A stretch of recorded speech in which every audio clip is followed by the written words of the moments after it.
I hope that got in. I hope that it I hope before the music started, it literally starts with that's the RuPaul Drag Race lighting over there. That would be the best. It was so bad. It was like season 1, like Vaseline on the glass, like terrible Yeah, filter. it's the Curry Lake lighting. It's like I want you to think that I'm in a dream, that you're in a dream the entire time, because you are. It's a dreaming hellscape in Arizona. All right, welcome to prep school, where Matt is looking I like don't know what I'm he's doing. in a '70s grindhouse flick, which is Yeah, I don't kind of the aesthetic I want the most. I don't have enough vivid colors to be in a giallo, so I'm just Even better. gonna Can we? saturate something. Can I kind of want that. I kind of want you to. I kind of want a giallo saturation now, real bad. Yeah. Because I've watched a little giallo of late, and I've been like, this is some wild shit. Oh yeah. Oh yeah. Which I always knew it was. The names of the movies, first of all, The Bird with the Crystal Plumage, shit like that is great, but they are like, hey, you know how American slasher movies are kind of misogynistic and gore fest?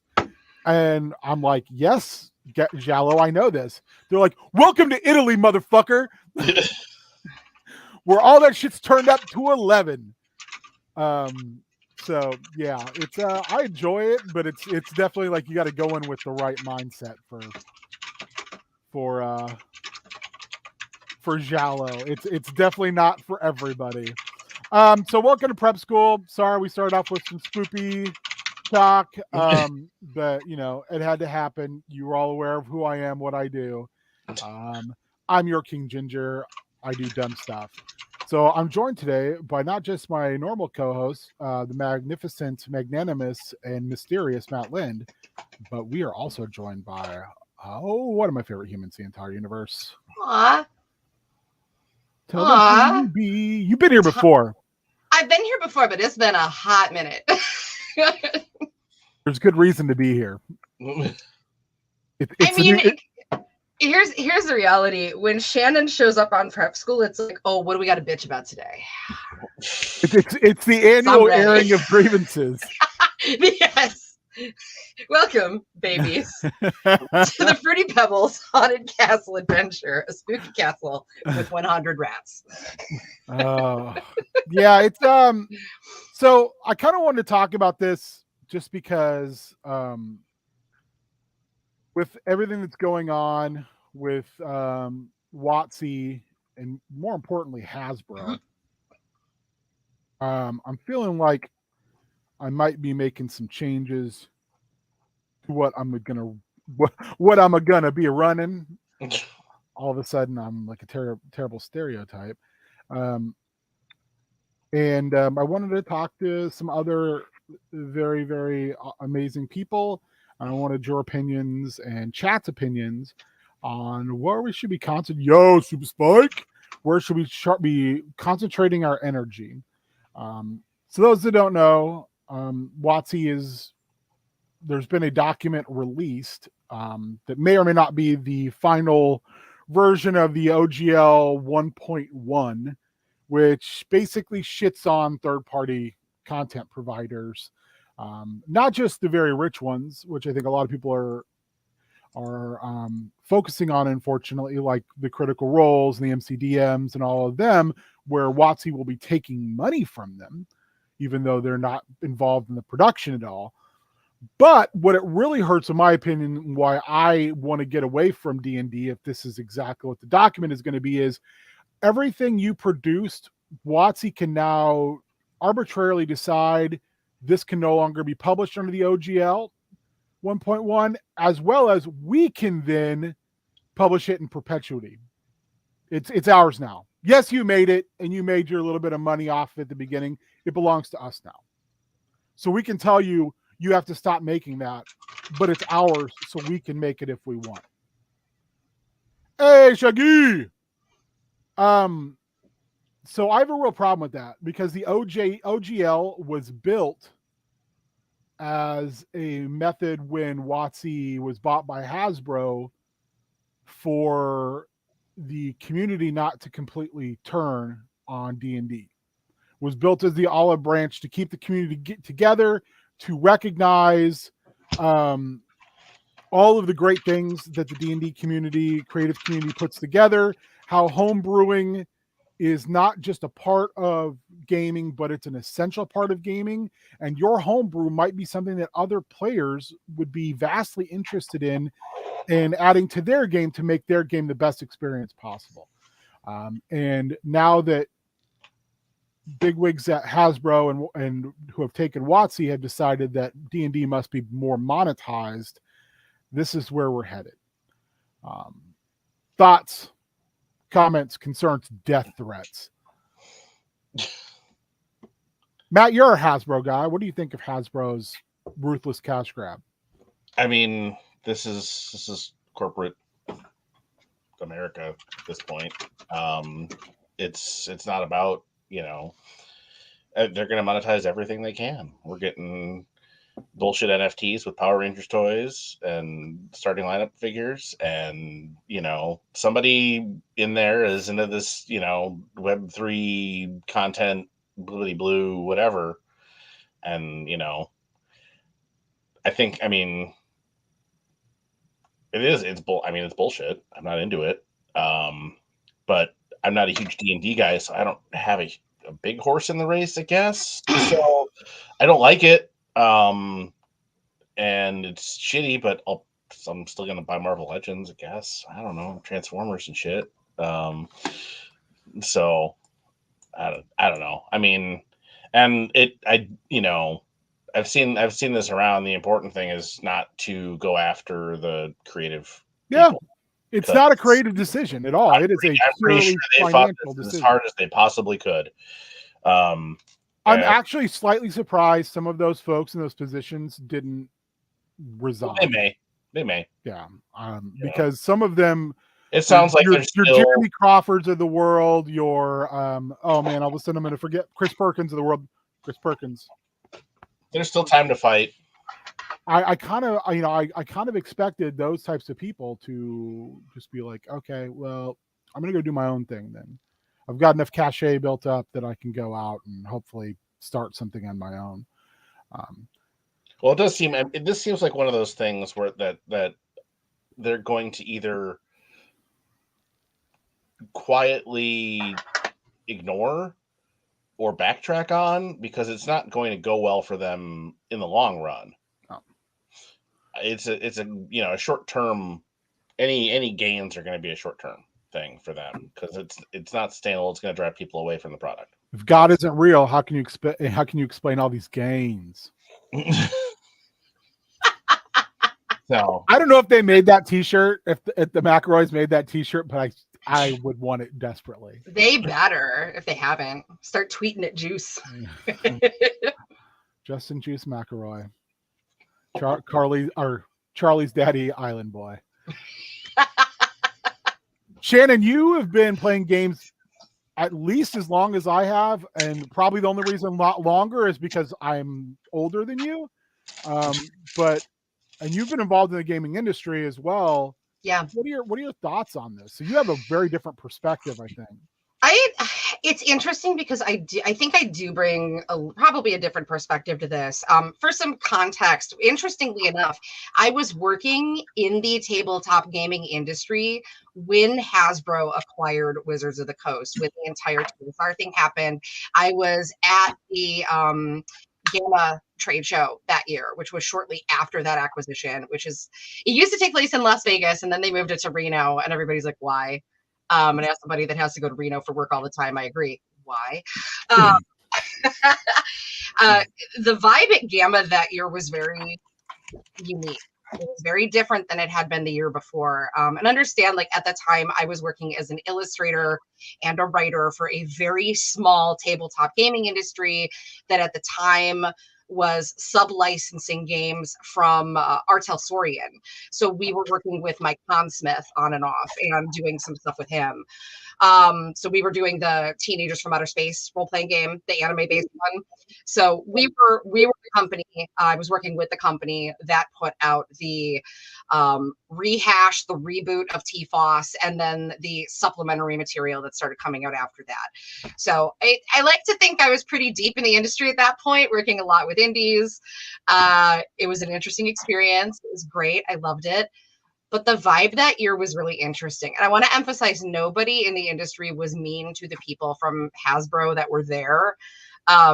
We did spend exorbitant amounts of time making Star Trek Borg acquisition jokes at them the entire time.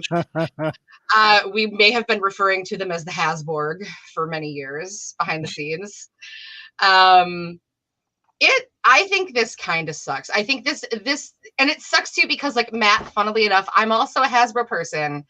I have a ridiculous My Little Pony collection.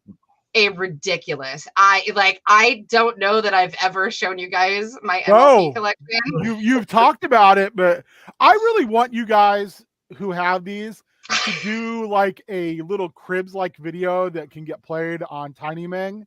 What I would really like to see is everybody like Shaggy and Super Spike and Mitch before Mitch's collection goes bye-bye to do the same. I think it would be super cool to have a short segment to share like that. And if Dave won't do it, I'll do it. I think it'd be super cool for people to show their little, supporting toys is a passion. It really is, and it can't be understated. And some people, whether it's what they mod like Matt or I do, or whether it's just how they set up their displays, there's artistry in that, and I think it should be appreciated, and it should be something that you share with others. So if you guys do that, just send it to me first, and I'll push it on to Dave. And if Dave's beanie is too tight that day, I'll just show it on this channel. I got it. I'm in. By the way, you both missed the worst impression of all time on Friday night as James did a Dave impersonation. Oh no. Oh no. I don't even know. I can't even imagine that. All it was missing was some ska music in the background. Jesus. But yeah, so I do have this kind of weird, I'm a weird kind of like crossroads, because one part of me is always like, boo capitalism, I hate this country. And then the other part of me is like, hi, my entire house is filled with Disney stuff. So I understand that there's like a certain level of like hypocritical. I know I'm gonna wait until Tuesday to show this off, but I've already showed it off twice now. Yeah, I just bought this fucking thing not too long ago. Yes. And I was very, very happy about it. And then I was like, but why did I buy this? Because technically I'm supporting Hasbro. Yeah. It's hard. It's a really hard line to go. I think the animated figures are starting to hit too. So I pre-ordered those a long time ago. I'm very stoked for those. And someday NECA will deliver on the Grimsword and Warduke figure that I pre-ordered like a year ago. I think Grimsword is out, but I don't think BBTS has got their stuff. I was gonna say out where? Yeah. But like, I think like part of this is because we've seen huge monetization using D&D. When you talk about like, it's true. No, it's true though. Like when you think about like Critical Role, wine cellars and wyverns. I would play the hell out of that game. Yes, I think maybe once Hard Times 1987 is done, Wine Cellars and Wyverns is our next homemade game, Matthew. There you go. But like, it's interesting because when we've seen shows like Critical Role, D20, Dimension 20, which honestly like is mostly behind a paywall now on Dropout, and I pay for it because Brendan Lee Mulligan is fantastic, and like they keep having a Brea DM, and like I want it to be hot Abrea summer every summer. She's fantastic. We don't even use it. I just pay for it to give them financial support. Yeah, and and honestly, like I love, like, shout out to like Sam and the entire Dropout crew. Like Dropout's worth the money. Yeah, it's just one of those things that we subscribe to that I never even think about watching. Like Oh, I watch it all the time. yeah, we should watch Dropout. Every time there's a new episode of Game Changers, and it like I'm a huge fan of all their content. Anyway, that's neither here nor there. But we've seen this monetization, and like it's become really, really popular. So there are people that are making, money off of it. That's what this seems like driven by. Yeah, You know, yeah. like, Which is weird too, because like didn't they put out like the Vox books? Like, isn't Mercer's entire world like They did so Gray Ronin did the first book. Okay. Wizards Okay. did the second book, and the third book is done by Critical Role's publishing house. Spike Hasbro gets paid. Hasbro got to eat. Hasbro. No, this. I mean, it's they're like, if Vin Diesel makes another fucking movie out of his D&D character, we want to get paid. Even if you don't call it that. But it's so true. This definitely, it's in that, like, when I worked at a grocery store. Somebody's trying to make a name for themselves with this shit, and I don't think they realize that it's gonna probably not happen in the way they think it is. But I worked at a grocery store, and they're like, "Congratulations to freaking Jimbo on increasing his the department's percentage by X amount." And what he did, somehow brokered this deal within like the company where it's like, all this stuff that used to be under like grocery is now under health and body care. But grocery still has to order it and stock it, but the revenue just gets counted under HBC. And they're like, "Look, his stuff went up by 10%. Yeah, because he took it from somewhere else and isn't doing any of the work to generate it. Like, it's insane." Like, and I mean, then the company went under. So it's a corporate shell game. Yeah, that's, I mean, and in this way, it's like, well, we're going to take other people's work and monetize it.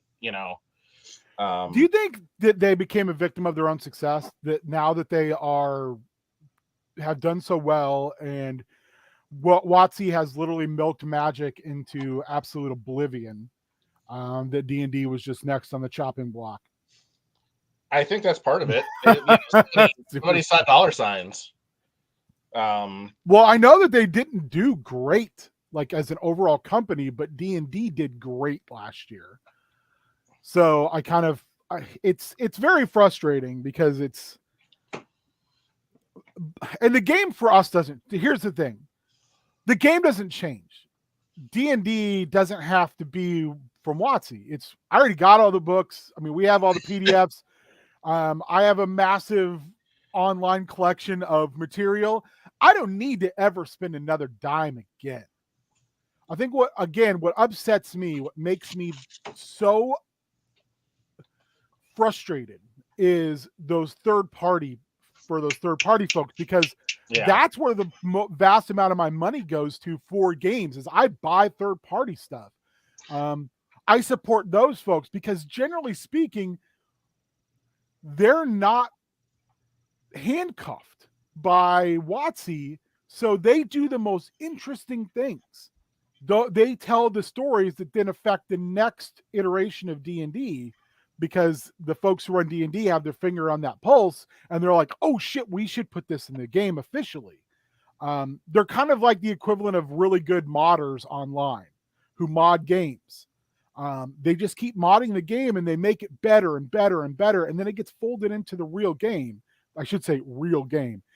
And your D&D, your table, whatever game it is, becomes your homebrew the moment you deviate from whatever's in a book. It's yours, and it should be yours. It's your story to tell around the table with your friends, whatever the system is. So that's not the issue. The issue for me is I don't want to be supporting a brand that's really fucking over its lifeblood. And that upsets me. And I don't want to give them as much time as also, I'm curious how, like, if they're just, I mean, it's shitty regardless of what they actually believe is going to happen here. But like, I don't see how most of this stuff, like they're gonna go after the stuff where they can actually drive some revenue and scares people off. The rest of the stuff, it's whack-a-mole. There's no way they can do it, because like, and I don't know if, again, I don't know what the relative revenue levels are, but like third-party transformers have been a thing for decades. And I think what they're going to go after is people like MCDM, who Matt Colville's last Kickstarter, they made $3 million in like half the time. I think they made more than $3 million overall for Flea Mortals. And they had to release a thing saying, hey, we hope this isn't what happens. Yeah. But even if it is, Flea Mortals will be out on the old OGL. And if we have to, then we'll change course. Yeah, that's the stuff they will go after that's prominent enough, but it is still going to be whack-a-mole, because they're, people have been producing knockout, like their own stuff using Hasbro IP for decades, and Hasbro has not been able to stop them. And they have tried. I don't know. If I can interject too, I think like like regardless of whether they're going to wind up playing whack-a-mole, because you're probably not wrong. Like theoretically they can't go after everybody. I saw this in the fan art community when I was working as an artist. Like I was issued cease and desists, but that's the thing, is you have to remember, like, that whack-a-mole, even if that whack-a-mole only hits like one independent creator, that's still their freaking lifeblood. Like I got hit with like NBA or cease and desists from Disney. I got hit by Square Enix, and I was not even like that big of a creator. It was really like kind of small. The bigger issue that I take with this, and like this is my huge thing, and this is where I'm going to be soapboxing on this for eons, is Wizards of the Coast as a company. Let's even take the Hasbro piece out of this. I don't really care who the parent company is. They have done, I'm sorry, a piss poor job at acknowledging the problematic, the massive issues that are a piece and a core function of the game, the systemic issues that people have been crying for them to fix for eons. They have refused and made empty promises for years now. They have given responses that are non-responses. They have buried their heads in the sand and have chosen not to acknowledge these issues on full and take them on. We're talking about things that are ingrained in the game, like systemic racism, religious caricatures, anti-Semitism. There's very racially codified things in the game that it is impossible to acknowledge. The issue was, Jesus Christ, it was awful. They have done a piss poor job at acknowledging these things, or even like and this is just, I know this because like it's something that I live and have also experienced in game, acknowledging like disabilities in the game, like giving characters things like, battle wheelchairs, like, when in Down in Outlands, when Charity, like seriously, all third parties. And that's where this is going to hurt, because the community cares enough to create things to help with that representation. The community cares enough to give people things and mods that are going to address these systemic inequities and help fix them and make games like D&D more accessible for younger generations and people that want these things. And also bring, minorities into the fold that have never been a part of this community, because I don't care what you say, and I'm going to say something really unpopular right now. The gaming community is not welcoming to people of color. It's just not.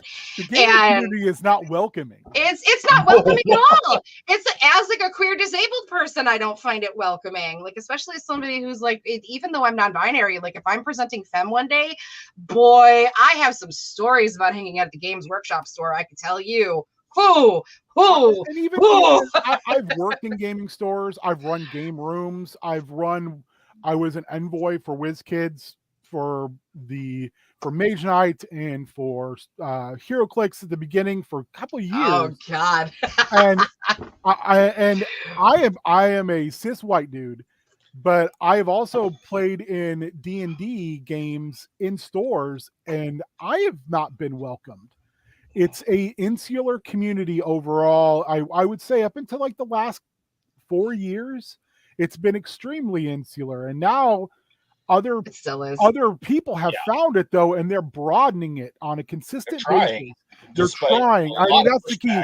trying and forming communities that are far more welcoming, and there's an attempt by new players. I still think there is a stone wall by grognards and the like, which is some of the reason I don't think there's a lot of change at the fundamental level of games to be welcoming, because there will be such a pushback. I mean, if I see the word woke in your commentary online, I immediately do not recommend your channel, or I just hit the X because I know you're just going to be bitching about something you don't understand. Oh, my breakfast Hey, arrived. Richard! Everybody say hi. Hey, Say hi. Richard! Oh, I have my, see, this is how you know I'm queer. Giant iced coffee, and it's like 20 degrees outside. It's the lifeblood. This is the international drink of non-binary people is iced coffee.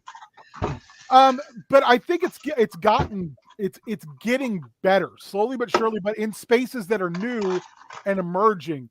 And I feel like they're just trying to cut that off for some reason. Well, it's and like or they're trying to just pick that pocket.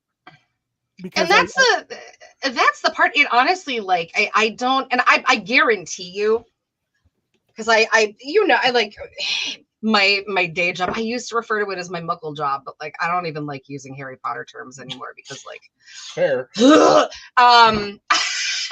But like in my day job, like I'm an adult educator. I work with adults. I work in a diversity, equity, and inclusion space. I build things. I also work as a consultant, right? So like I see companies all the time.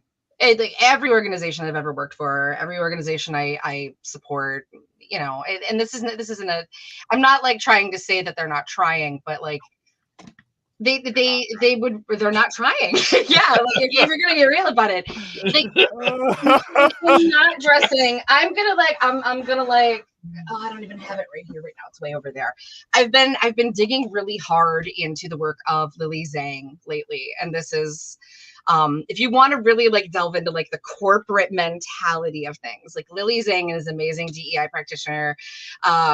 They're on LinkedIn. Highly recommend. They also use they them pronouns. Lily just wrote a book called DEI Deconstructed. Oh, we lost Ben. He'll be back. No, Lily just wrote this book called DEI Deconstructed, and it is a very hard and very real look. Welcome back. Sorry, I had to take my sweatshirt off. I was like literally feeling like I was starting to get ready to. Yeah, so he had to switch to his OnlyFans. Yeah. By the way, speaking of cease and desist, I don't know if you were part of this, but we got cease and desisted over this T-shirt. Did you really? New Japan? Yeah. Yeah. They went after a lot of people because the Bullet Club thing got so popular with so many people. Even now it's just like, yeah, you can't gift our shows and provide free advertising. Hey, Mitch. I mean, like, sound real good. I will. Here's me being ridiculous though. Like, it's fine. It's fine. I get it. I'm almost willing to forgive anything after that Omega Osprey match from last week. My God. Sorry. I'm a terrible individual and a New Japan stan. And also Kenneth Jerome Omega.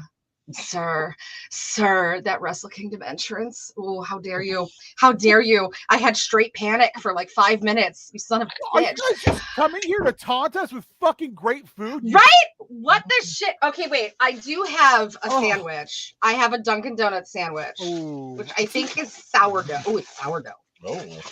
Yeah. Here we go. Anyway, the long story short, what I was getting at is sorry. No, it's fine. The trains are just derailing today. That's my concern, is that it's going to impact the people that are independent, that are not even voluntary. Like when you look at who's the individual that made the battle wheelchair, Mustang art on DeviantArt, who made the battle wheelchair statistics. They put it out there for free.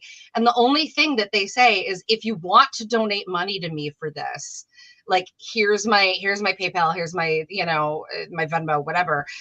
Like I'm worried that it's going to impact people like that who are independent, who are a part of marginalized groups, who live those experiences every day of their lives, who are the people that should be invited to the table to have those conversations in the first place. And like WotC's done a piss poor job of listening. Like they keep saying, oh, we're going to acknowledge it. But like, I got to tell you, like I've written them letters. I've offered to do consulting work for them. I filled out applications to do consulting work for them. Everything has been ignored. I've never heard a single thing back. I don't know anybody that has applied for anything that's ever heard a single thing back. And that's just, and yes, Mitch, we are talking OGL nonsense. It's just sad to me because they have done and this is honestly, I think the biggest issue here. Like everything else is like corporate BS. We get it. Capitalism sucks. I'm a Disney person. It is what it is. I get it. But like, it's really piss poor when you have an organization that does not take the time to better themselves and actually invite those people to the table and say, hey, we're clearly missing the mark. You guys are doing something. Why don't we collab? Why don't we pay you for like, hey, Black gaming community, you guys clearly know how to do this better than we do because we're a bunch of white, I'm sorry, I'm just going to say it. We're a bunch of white privileged idiots, most of whom are cis white males. Sorry, like it's true. It's just true. And like they should be inviting those voices to the table to better the game. And so they're not doing it. We did the Radiant Citadel. Look what we did. We did this one-time thing. I will light shit on fire. Okay. Like, and you know what? It turned out really, really well. And they should do more of it, but they won't because they won't. So I would say we've ranted about this for 30 minutes now, and I think we've given WotC too much of our time already. Support independence. It's all my hope is, and I hope this is what happens, is we see much what we saw when 4th edition came out, and I like 4th edition. I played 4th edition. I ran 4th edition from the beginning to the end, and I still like 4th edition. Anything but THACO. Just don't bring back THACO. I'm fine as long as we don't talk about THACO. I still have like fever dreams about THACO.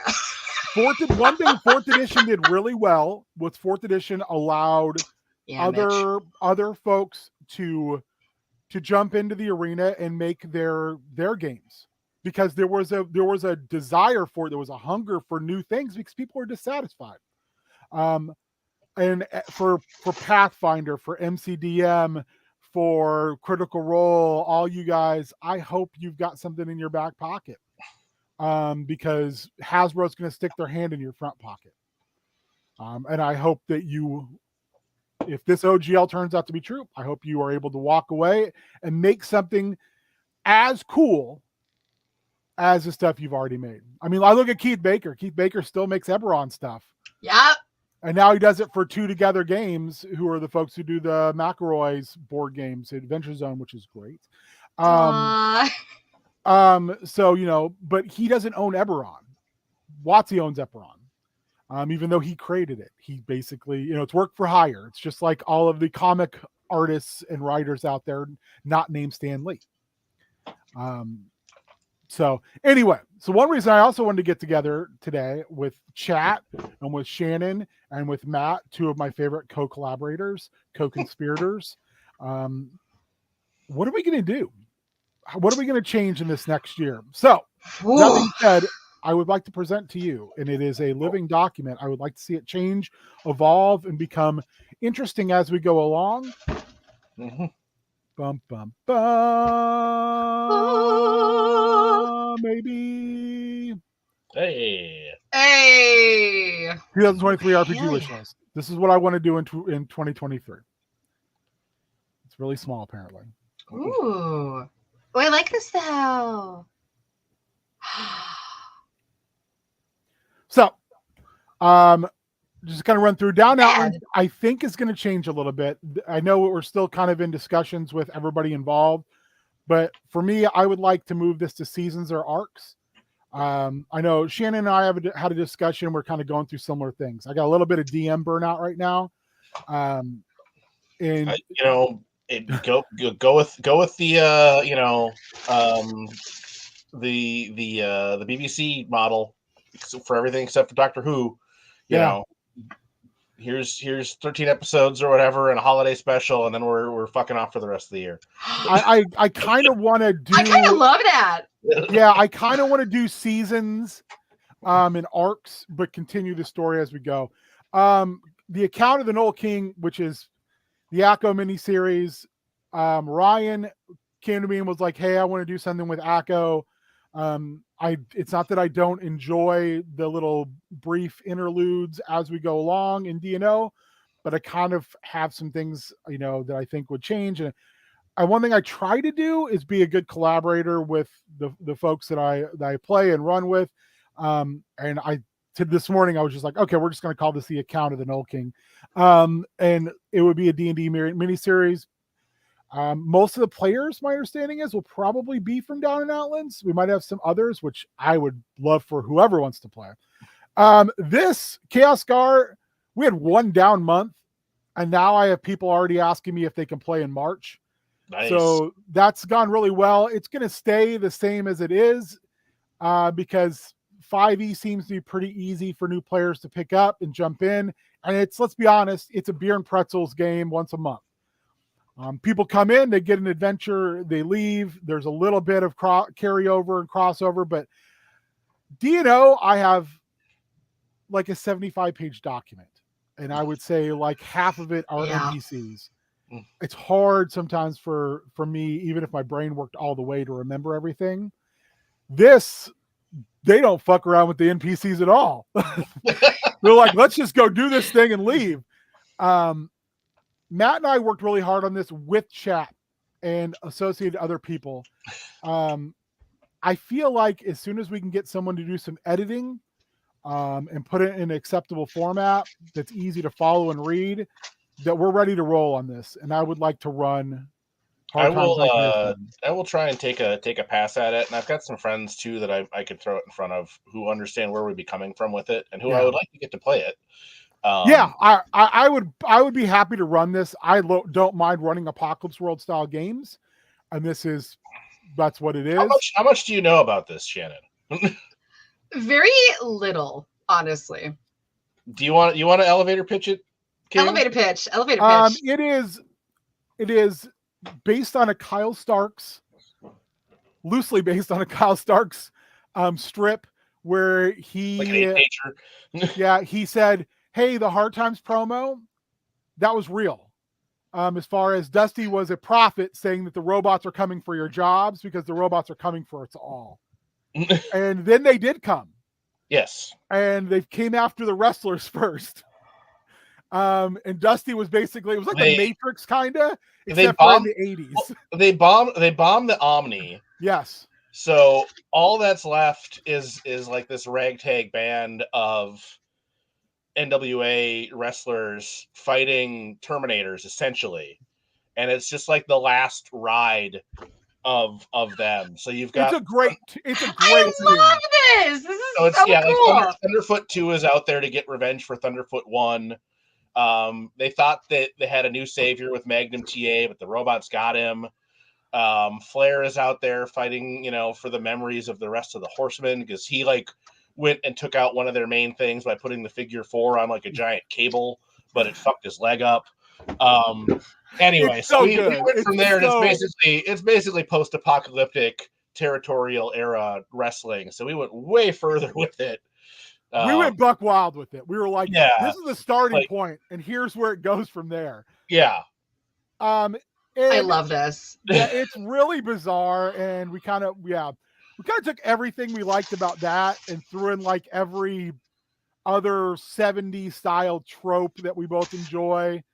It's just a mishmash. Chat did a bunch of work on it too. So yeah, it's something I want to run because we put a lot of hours into it, and it seems ridiculously fun. Yeah. So let's get it done. Hunger in the Hollow was a thing I was going to do with D&D. But I don't want to do a D&D now. Oblivion Rally was something I was going to do with D&D. Those two things are basically ready to go. Well, I should say Oblivion Rally is ready to go, but I have to figure out a new system for it. What can be cured must be endured is Monster Hearts game, which is all ready to go, based on creepy country songs. It's a 3-part. And Hunger in the Hollow, Oblivion Rally, Hard Times would all be miniseries for me. File 1795 is a Hellboy 5e miniseries. I just picked up We Deal in Lead. And I put the link to everybody in our chats, on our little RPG groups. This is a game that's kind of loosely based on the Gunslinger Dark Tower books. So it's like weird Western, very weird Western. The system is super, super, super simplified and very cool. You had me at hello. 96-page book. I love it. I gotta check it out because as you know, King, I loves me some Sixth Gun. Mm-hmm. And this kind of seems to sit in that wheelhouse as well. So. It does. It's got that feel where you can shift it left or right wherever you want off of the Dark Tower. I'm very interested in it. The system's super easy. I want to run it. It's an easy system. Oh no. Scum and Villainy, because apparently the money goal was reached. But the reality is I'd like to run it again for a few reasons. One, I'm not sure where we're at with your Star Wars group, Shannon. As far as people, how many people we have in that group, because I think it just might be down to you and Mark. And if it is, I would like to kind of push you both into the fold. With Scum and Villainy, because I know how much you two enjoy Star Wars, and you have 2 trilogies done. And I'm not gonna lie, that is one of my favorite. Like, I love Matron so much that when I went to Galaxy's Edge, I specifically made her droid. I literally have her BB droid downstairs. And I might be planning a cosplay of her for when we inevitably do the Galactic Star Cruiser. So I also would be remiss if I didn't show you this. Oh yes, yeah. Technically, I have 3 characters now bouncing around the Scum and Villainy universe. I also love the fact that he put "I don't even know these assholes" 2 thumbs up on the top. But this is Scum and Villainy crew. I mean, you've got PN15 in his Hawaiian shirt. You've got Matt's character with his tiny robot legs. Oh, I hadn't even thought about it. We'll have to have Joel forgot to make my character albino. Oh shit, yeah. Which is fine. 201B in the background. You've got the speeder bike chase scene in there. That was fun. It's this is great. Joel absolutely destroyed it as far as making this. There's so many little things hidden in there that I just am infatuated with. I want to do more with the matron and with Mark's kind of burgeoning Jedi character. So I want to kind of want to smush them into one kind of larger. Oh no. Possibly. Hey! Oh yeah, we've had conversations about because I want to do more with Matron on the side too. So Richard and I have had conversations about.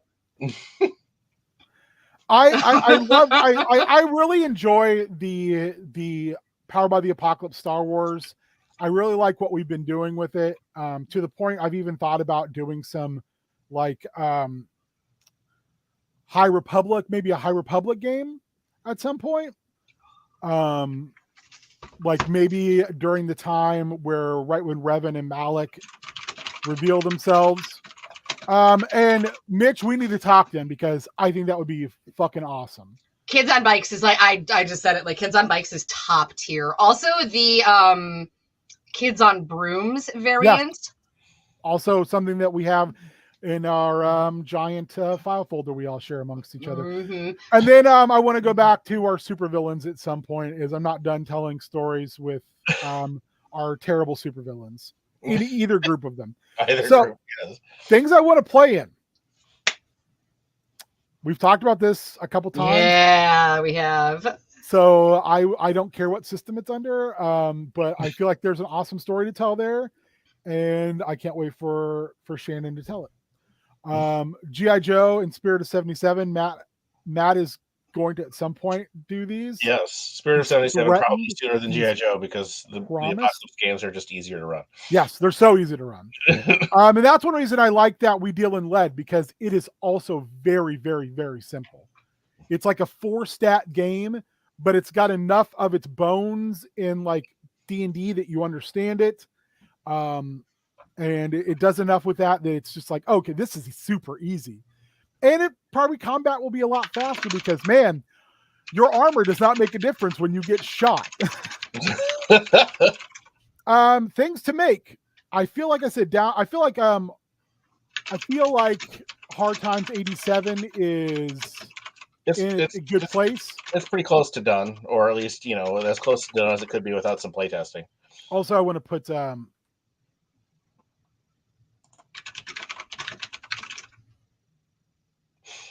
I'll put Tales from Loop on there. I've been bugging Colin about running some more Tales from Loop this year. He's currently working on upgrading his computer. Because Colin will be jumping in a lot more on bad at games once his computer's up and running. I don't know when the actual physical books are going to hit, but I'm very excited to play Die. I'm going to add that on to playing currently, but I hate that you've got my creative juices going, because I just messaged my husband and I have a few pitches. Well, and that's why I wanted to make this list, is because I know Beard has some ideas as well, but he's out of town today. Please add the wild Dakotas. Yeah, he's in the Dakotas today. So this is your fault, chat, but we will be making this year. Yes. I am totally into it. Oh my God. There needs to be, can I help build the classes for this? Because I feel like with wine cellars, there has to be a class called Wine Mom. Is there sommelier? No, Wine Mom. I think sommelier needs to be a class. Yeah, sommelier needs to be a class. Wine Mom needs to be a class. If you're a wine mom, you only get an actual physical combat boost if you're wearing Lululemon.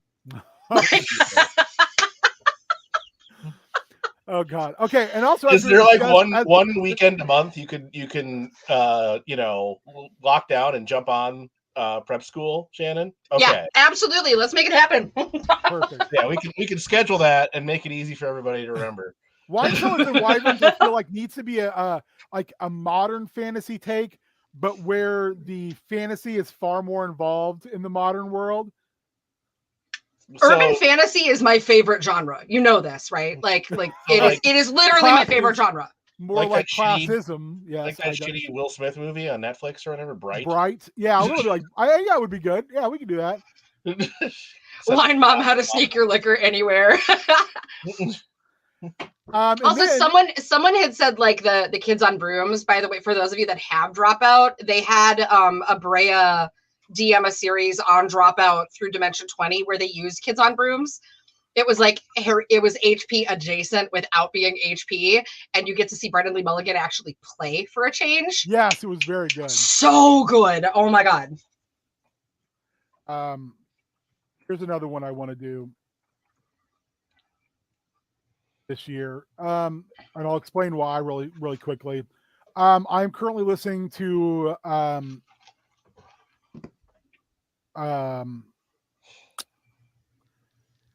the new Adventure Zone season, and they are playing Blades in the Dark. I can't remember the name of it all of a sudden. Oh, what's the name of the new season? I haven't listened to it yet, so I don't know. It's the first time that Justin has run. So they're using Blades in the Dark. It's called Steeplechase. And the premise is great. It's a giant amusement park with multiple layers. Each layer is a different thing. And they are folks working in the amusement park who are grifting. Because Blades in the Dark, you play as a troop of not so good people. doing not so good things. And in place of magic, because Blades of the Dark is ostensibly a dark fantasy game, all their magic is hard light constructs. It's all hard, so it's kind of sci-fi-ish.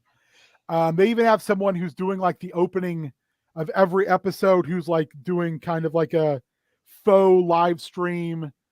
This is what's going to happen at the theme park this week, type of thing. That's great. And I really, really, really want to dive into Blades in the Dark because it's got a more, fiasco style play, where it feels like it's got a lot more, like you can do flashbacks where you can say, oh, I'd like to do a flashback. You can want a session where you can go back and tell about your character before you went on this job, which is, to me, is very, very, very fiasco. And I really like fiasco. So I need to figure out what it would be called. I need to figure out what it would be. But that's kind of where I'm at. And then desist and cease. I kind of want to do something with that title. I'm not sure what yet. I kind of maybe want to do like a cyberpunky thing where everyone is playing like agents who have to force cease and desist orders on different things, like kind of corporate cronies, which may end up being Blades in the Dark as well. I'm not sure. I hate that when you started to say that, my brain immediately went to like, oh God, that would make such an amazing campaign concept set in like the world of Repo, the genetic opera. A little bit, yeah. I think that's exactly kind of. That's a great. If you go cyberpunk with that stuff, because I saw some tweet a while ago when Pantone was licensing, like they were announcing that you had to pay extra to get all of the Pantone colors.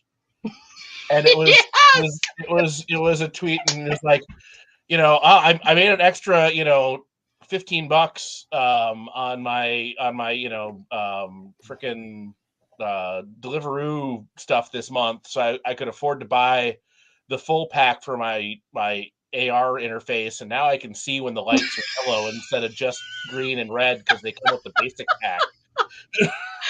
Spike, I want a t-shirt that says fucking Panto. that's the world we're headed for, where it's like, okay, you got to wear your Google Glass all the time, but unless you're paying your Pantone licensing fee, you can only see 4 colors. That's some like Harrison Bergeron shit. Like that's wow. Like, yeah. Well, now that it's out that Adobe is automatically opting you in to your art being used, anything you save in the cloud, yep, is eligible to be used for AI shit. Yeah, so they're WotCing you. Yeah. Hey, Neb Shapiro, I'm doing well. Thank you for asking. Glad you could join us. So 2 other things that are like my super wishes. I would love to do a kaiju game this year, and I would love to do Kamen Rider. Because we do have a Super Sentai system. I think it's Powered by the Apocalypse, and there is a subsystem of that is Kamen Rider. And as some of you well know on this channel, Kamen Rider so hard. So now that I've kind of given out my list, I would like to throw it to Matt. I think this is probably, I spoke for you, and I didn't mean to. No, that's fine. That's fine. I mean, we talk about this, off and on all the time. So, I mean, you got plenty going for me, especially given that I don't really do any of this stuff regularly yet. So that's plenty of big slice for me, given the circumstances. Shannon, what do you want to throw on the list? What do you want to throw on this wish list? Okay. So here's where we're at. And I want to give like a quick update too. Like I'm meeting with the Love Lost Chronicles crew this week. I want to talk with them because like we're also struggling with in Casa de Townsend. Looking for company whose main color was from the people. Oh, I bet your marketing company had your marketing division had a field day. You know what this is beginning. Desist and Cease is starting to feel like a super corporate version of Paranoia. And seriously, it's hilarious. Okay, so I do have a few ideas. So Love Lust, I'm hoping I'll have some answers on how we're going to move forward with that. We're So struggling. We're having some issues there. I'm going to put I want to continue it. You know, in limbo. Yeah. Cassandra and I were talking about this a little bit, and I was lamenting that I am probably helped if I could spell, huh? That's what Grammarly's for. Was the fact that I am, I think, in a lot of ways, forever DM. I have that problem a lot too. And that's one reason where I've been like, I don't want to stop running, because I run for a lot of people who they have no interest in running. It's not their jam. Yeah. But I also want to play a little bit more in 2023. I So think that's a good place. I mean, it's good to be aware of that and to try and build, start going into the year with that as a goal, because otherwise. Also, so super wishes. Something that I wanted to do last year is still want to do DM challenge, where we have like, even if it's 6 DMs and they can run any system they want, the only consistent are the players, and they're playing the same characters, and they have to adjust them per system. And it's like the old DC Challenge comic book, where it was like you had 12 writers, it was a 12-issue series, and their job was to leave their issue at a cliffhanger. And the next writing and artist team had to pick up from there. They did one in the 2010s with Commandy. And it's good. It's not as good as the original 80s DC Challenge, but it's still pretty good. And I love that idea as like a creative challenge between creative people to be like, hey, I'm going to tell this one story, this one session, and at the end of it, there's going to be a cliffhanger, and you get to take from the cliffhanger and do whatever you want. So yeah, I still want to do this. I love it. In fact, we're going to change it to GM challenge because I'm getting away from DM.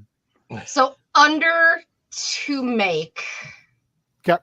Because this is something that I've been working on for a while. I'd like you to put something called Whip Angels. Whip or Whip, WHIP. Angels. So Whip Angels is a comic that Richard and I put out a while ago. Elevator pitch. Purgatory is a roller rink. And you... Oh my God, this sounds so interesting already. It is a pseudo fantasy based in theology and mythical creatures, roller derby comic. And we only got one issue out, but we have like the entire story written. It would translate so well to a TTRPG. We've thought about putting out a board game too, but we've just not had the time or the capital. But I really want to do something with it. And I've been toying with building my own stats using Powered by Apocalypse.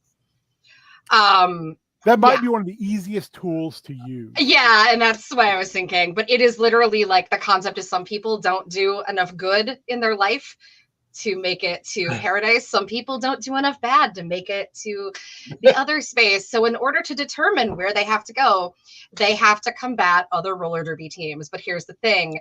The bouts have massive consequences for humanity. So it's a really, really fun story. You can get issue 1. It is still on Drive-Thru Comics. I'm not joking. It's still out there. But I would love to do this as a game. I think it would translate really, really well. And I want to do Powered by Apocalypse because it's very like cinematic. Mm-hmm. And I want people to be very creative and cinematic in the way that they approach it. This reminds me of there's an episode of Upright Citizens Brigade, and this town they decide all of their conflicts via log rolling, and it just kind of I remember that kind of gets out of hand, and then eventually somebody's like, good versus evil, so they log roll good versus evil, and evil wins, and everybody's like, oh shit, what do we do now? But yes, you have this very, minor thing having massive implications. It amuses the hell out of me. So the other thing I'd like to put into make, because this is something that Richard and I are going to have to work on together. When we worked with A2 Press, which is now defunct, we were helping to develop the next few games in the Teenagers from Outer Space line.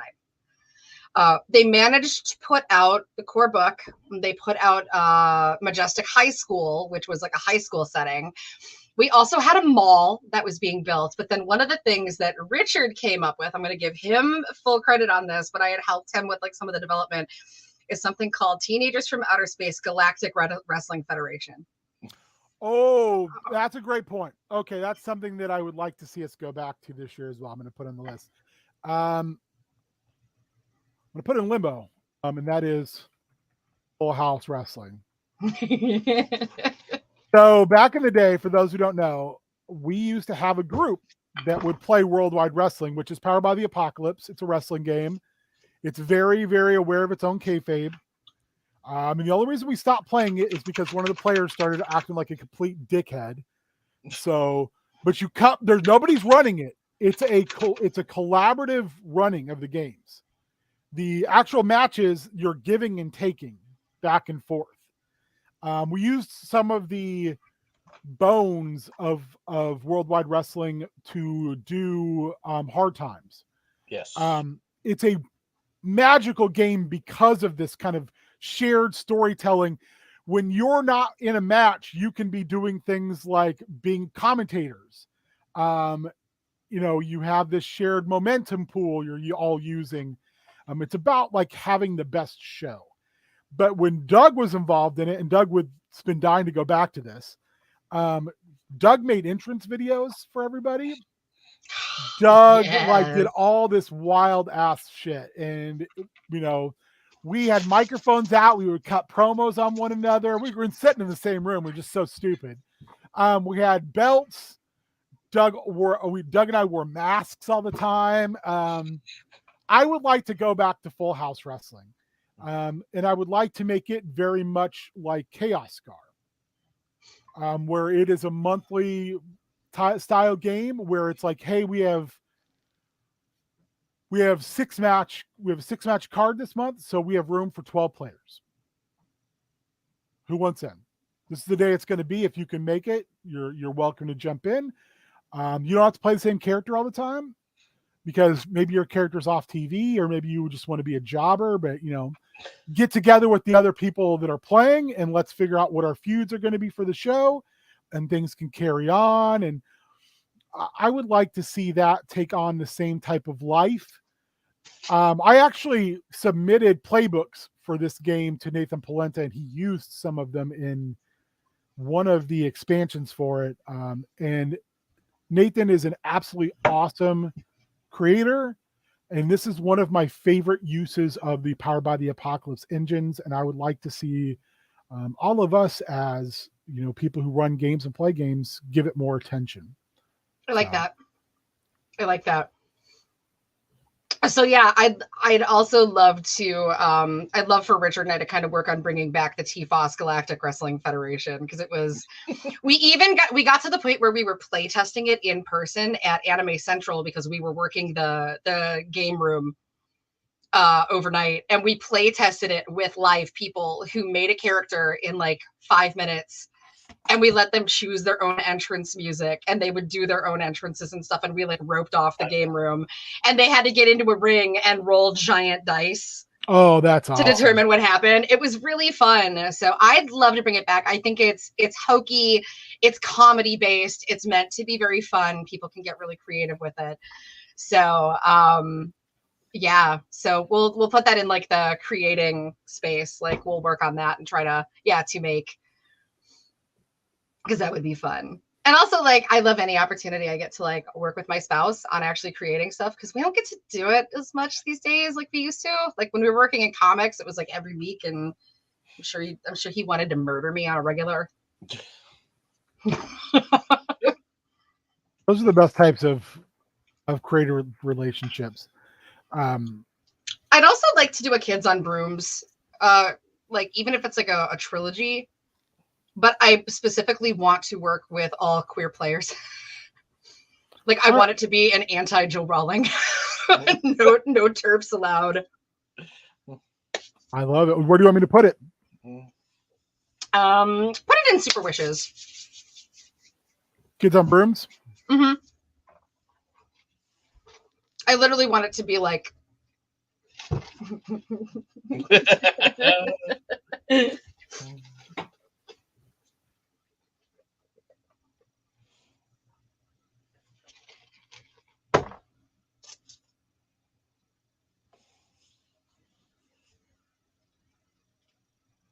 But yeah, anything urban fantasy that's done, I'm like, I will want to play. It's my favorite genre. I'm a huge Kim Harrison nerd.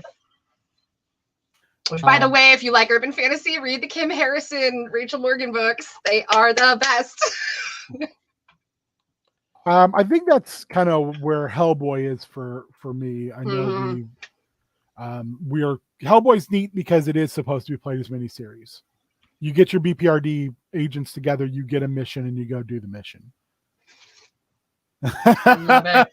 Yes. Nah. Yes. Shannon right now. Hashtag ballad. What do we what else are we thinking here? I mean, this is a lot. Any other ideas though? I would like to see kind of our idea stuff kind of also, like, that's why I was moving some things to like, I don't have an exact thing for We Deal in Lead, but I got an idea already. I still want to do Magical Kitty Save the Day, and no one wants to play Magical Kitty Save the Day, and it breaks my heart. It's right there. It's beautiful. It's a kickstarted version. I'll play. Yay! Got me. You're a magical kitty. And you saved the day. What's not to love? I also would love to see this go on. Yes.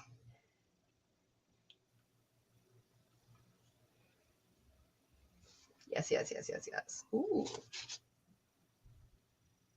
I'm like motivated now. Can I say, like, this has been good for shaking off those cobwebs? Because I have been in a DM funk for weeks. Like, I've just been like, everything sucks.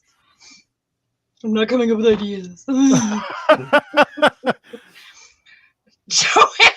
Fascist.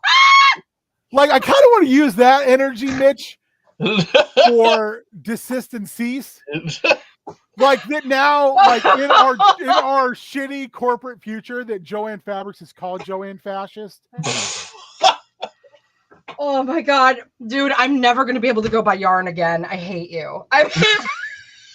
Yeah, you definitely can't go to Hobby Lobby. So I have not set foot. I am too gay for Hobby Lobby. If I walk in that door, like, I'm just gonna immediately combust. I don't go there. I think I shoplifted there once. Never. I'm like the calories in 7-Up. Never have, never will, baby. It sucks because when I was working as an artist, they were the cheapest place at the time to buy Copic markers. I don't think Joanne Fabrics has done anything specifically, Super Spike. I don't know. Mitch, are you aware of anything? I'm not. Yeah, there's lots of cool little, indie shops around anyway. So yeah.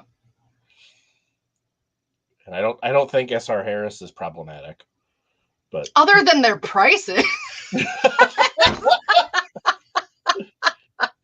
But I like that idea of like these. Okay, yes, that's what I thought it was, Mitch. No, this is also reminding me, and I hated it, but it was also very sad and clever.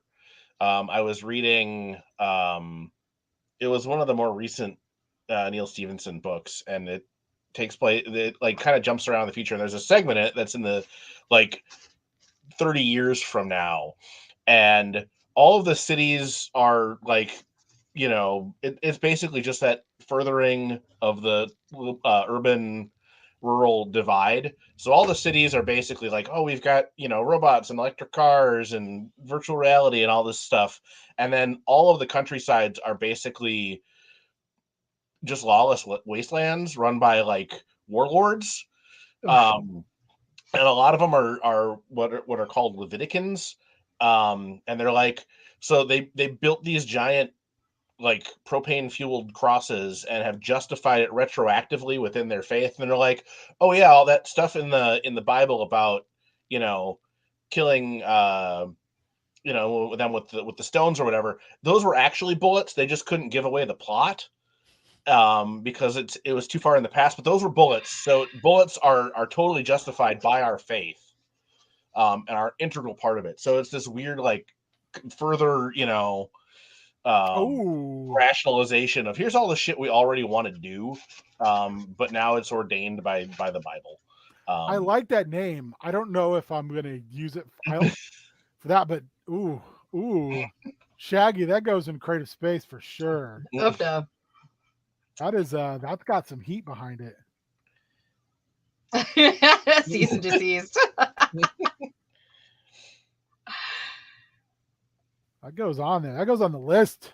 This baby. Yeah, I think that's what.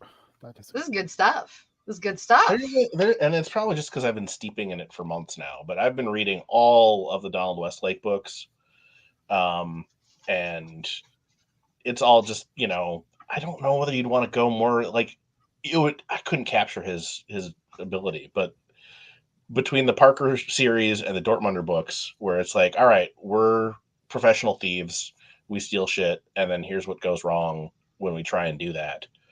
No, that's very much Blades in the Dark. Okay. Like I said, I highly, highly, highly, highly, highly recommend Steeplechase. Because that's what it is. It's just three thieves who are not very good at what they do. Okay. I will say it's my favorite Travis character so far, Beef Chunkley, who is a former very, very, very, very, very famous arm wrestler. Oh my God. It's the most Travis thing ever. Yeah, Beef Chunkley is, and that's not even his real name. That's his professional name, is Beef Chunkley. I'm gonna add these up here because Cease and Resist is also really good. I really, really like that, and I really do like Cease and Deceased a lot.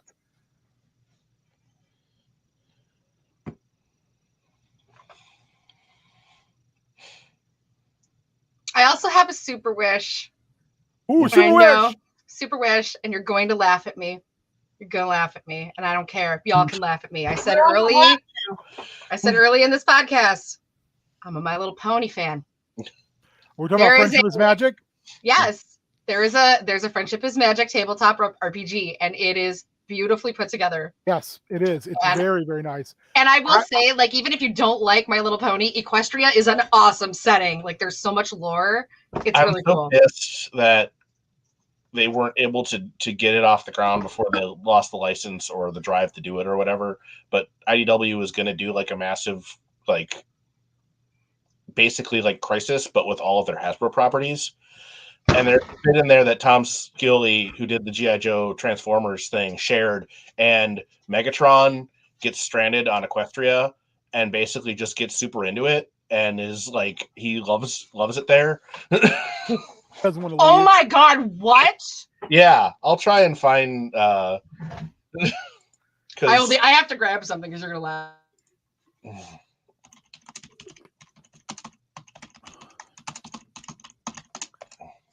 Super wish. Because yeah, the My Little Ponies briefly show up in Transformers versus G.I. Joe. I love shit like that. Yeah.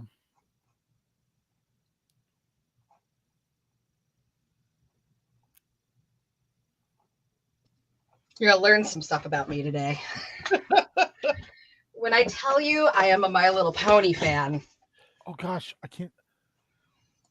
The glare, but whatever that is, it looks fucking awesome. Yeah. So there's this, and then this is my San Diego Comic Con. What's our canon in My Little Pony?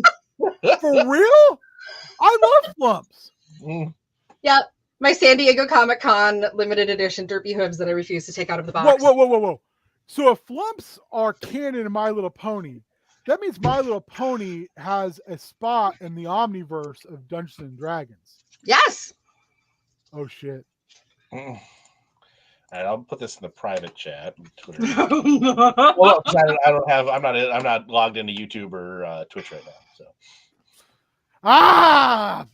Okay, I've got to put that down into to make. oh my god!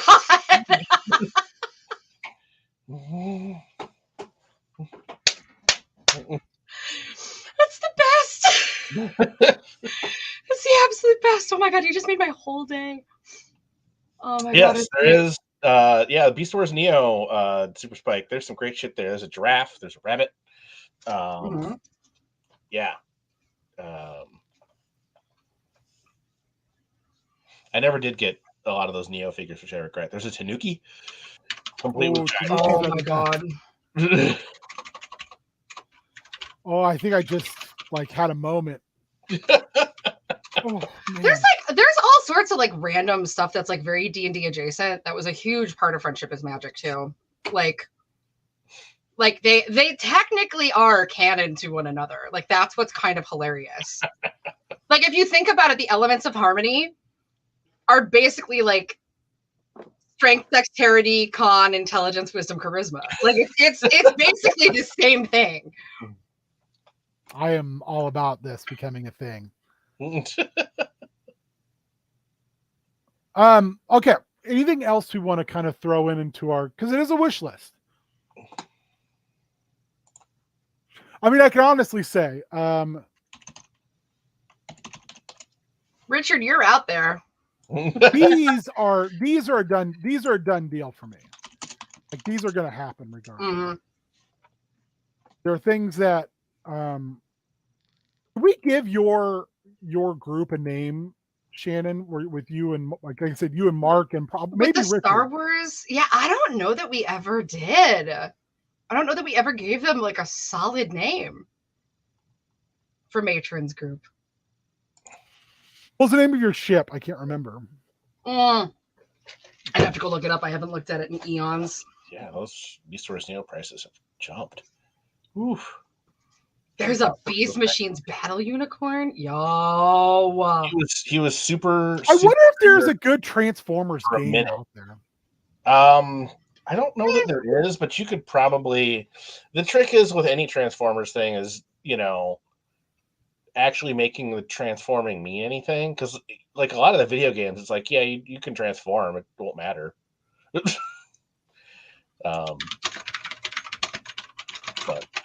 So I'm going to share this really quick. When you are talking about like games, this is my other games file. So there's always shit on here I'm interested in doing. Oh, I forgot another one. One I want to point out. I think I pointed this out on stream the other day. I backed this on Kickstarter because Dirk Stanley makes great games.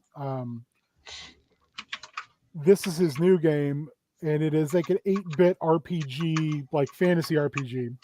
I did the PDF, and then he was so kind to send me a hard copy just because we're friends on Facebook, and I was having a rough time. Oh. And I want to be able to do that just as a thank you for if no other reason, but also because I'm very, very intrigued. Richard. Yes. Yes. Oh my god, I'm in. That'd be interesting. I don't know how you do that though. I'd be interested. Richard, I'd be interested in hearing how you're going to do that. Like how that would work. So I was thinking there's another game that I've been kind of debating running for a while. Where is it? So yeah, if you're ever interested in seeing more games or looking at this, come talk to me. What is it called? I still haven't played Thirsty Sword Lesbians, which was something I'm really big on. I want to run that. I want to run that so bad. I have players in Love Lost that want to do Thirsty Sword Lesbians really badly. I'm trying to think. Rust Hulks is very interesting to me. I love the idea of Pugmire in Monarchies of Meow, but Pew Pew is interesting to me. I would love to do Knights Black Agents, which is like you're hunting Dracula. It's like British secret agents and Dracula. What is this? Oh, okay, I have to look at that picture. Thank you, Mitch. Let me see here. I'm looking for a particular game, and all of a sudden, I still want someone to run masks for me. That's right. I would love to play in low stakes, which is basically what we do in the shadows. That could be so fun.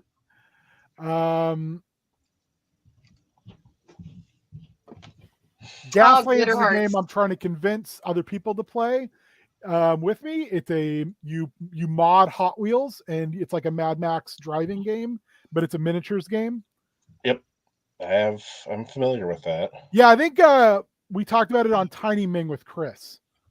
Yes, Chris was pretty big into it. It sounds like. I would love to play the version of the Doctor Who game where you play companions. Oh, that would be fun. Where the Doctor is there, but you're just the companions. I still want to play Delta Green. Crusher Rebellion, I'm more interested in now because I found out it's a 40K Powered by the Apocalypse game. Ooh. There is a game. Why can't I find this stupid game? So there's a game. It's like called. It's kind of a version of Masters of the Universe, but it's got a really weird like something. I know what you're talking about too, and I can't think of the name because you and I have talked about it. Yeah, I want to put it on. I still like to go back and run another Dread game, but Dread requires us to be in person. Eberron Pulp Noir is basically Eberron Lasers and Feelings, which I also am very interested in. I'd also love to like it. It'd be difficult to see how it would translate to like a virtual setting, but like I used to run demos for Guardians of Order when Big Eye Small Mouth first came out. I've been playing Big Eye Small Mouth since First Ed, and I'm a huge fan. And it was like the big anime-based game, and it was really, really, really fun. So like I know that Besom just had a relaunch too, because Mark McKinnon's back in the game, baby. I've never played that system. When I started off playing games, it had a huge following, and it was one of those games I felt like kind of Masters of Umdar. That's what there you go. Yeah, also, like No Country for Old Kobolds, Old Gods of Appalachia, Let These Mermaids Touch Your Dick, maybe. Yeah, Besom uses Tristat, which honestly, it's not hard to pick. I feel like the Tristat system is pretty easy to learn. They did a D20 version of it, but The Day We Leave Our Forest to Die in Beautiful Silence. That sounds like a Miyazaki movie. You're making that up. Yokai Hunter Society. That's another one I'm very much like, ooh, this would be cool. There's a lot of cool, like just very, very, very mechanically simplistic games out there that I would love to, and that's why I have this, is because I would love to share it. Flotsam also is a game I'm very. Everyone is John is also another one. Where's that thing of Umdar? I just lost it again because I'm sorry. Wait, no, you need to scroll back up. What was that Great British Bake Off? What? No.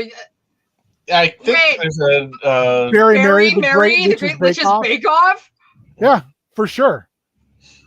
I need to play that. What? That's what I'm saying. This folder in particular, Badass Presidents. Oh my god. So, like I said, if you're someone, I don't have the full book, Draz, because it was so expensive. But this is just the free thing. I love that podcast. That's kind of what two of my games on my list are already kind of based on. Carolina Death Crawl. I'll be right back. For the Honor. That's another one. Have you seen that one, Shannon? Mm-mm. It is a Powered by the Apocalypse game about playing basically kind of She-Ra, except for it's less to do with the fights and more to do with the relationships between the princesses. Oh my god. I'm really so in. Good. Masters of Umdar. That's what I wanted. Yeah. So much to work with.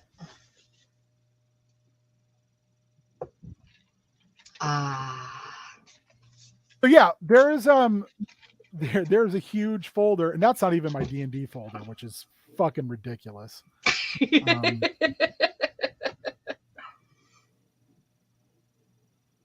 A game within the game. Yep. Gameception. Matt had to go cry. He's a trendsetter. He's like, oh, King was going to cry, but he's Sumerian, so I will cry for him.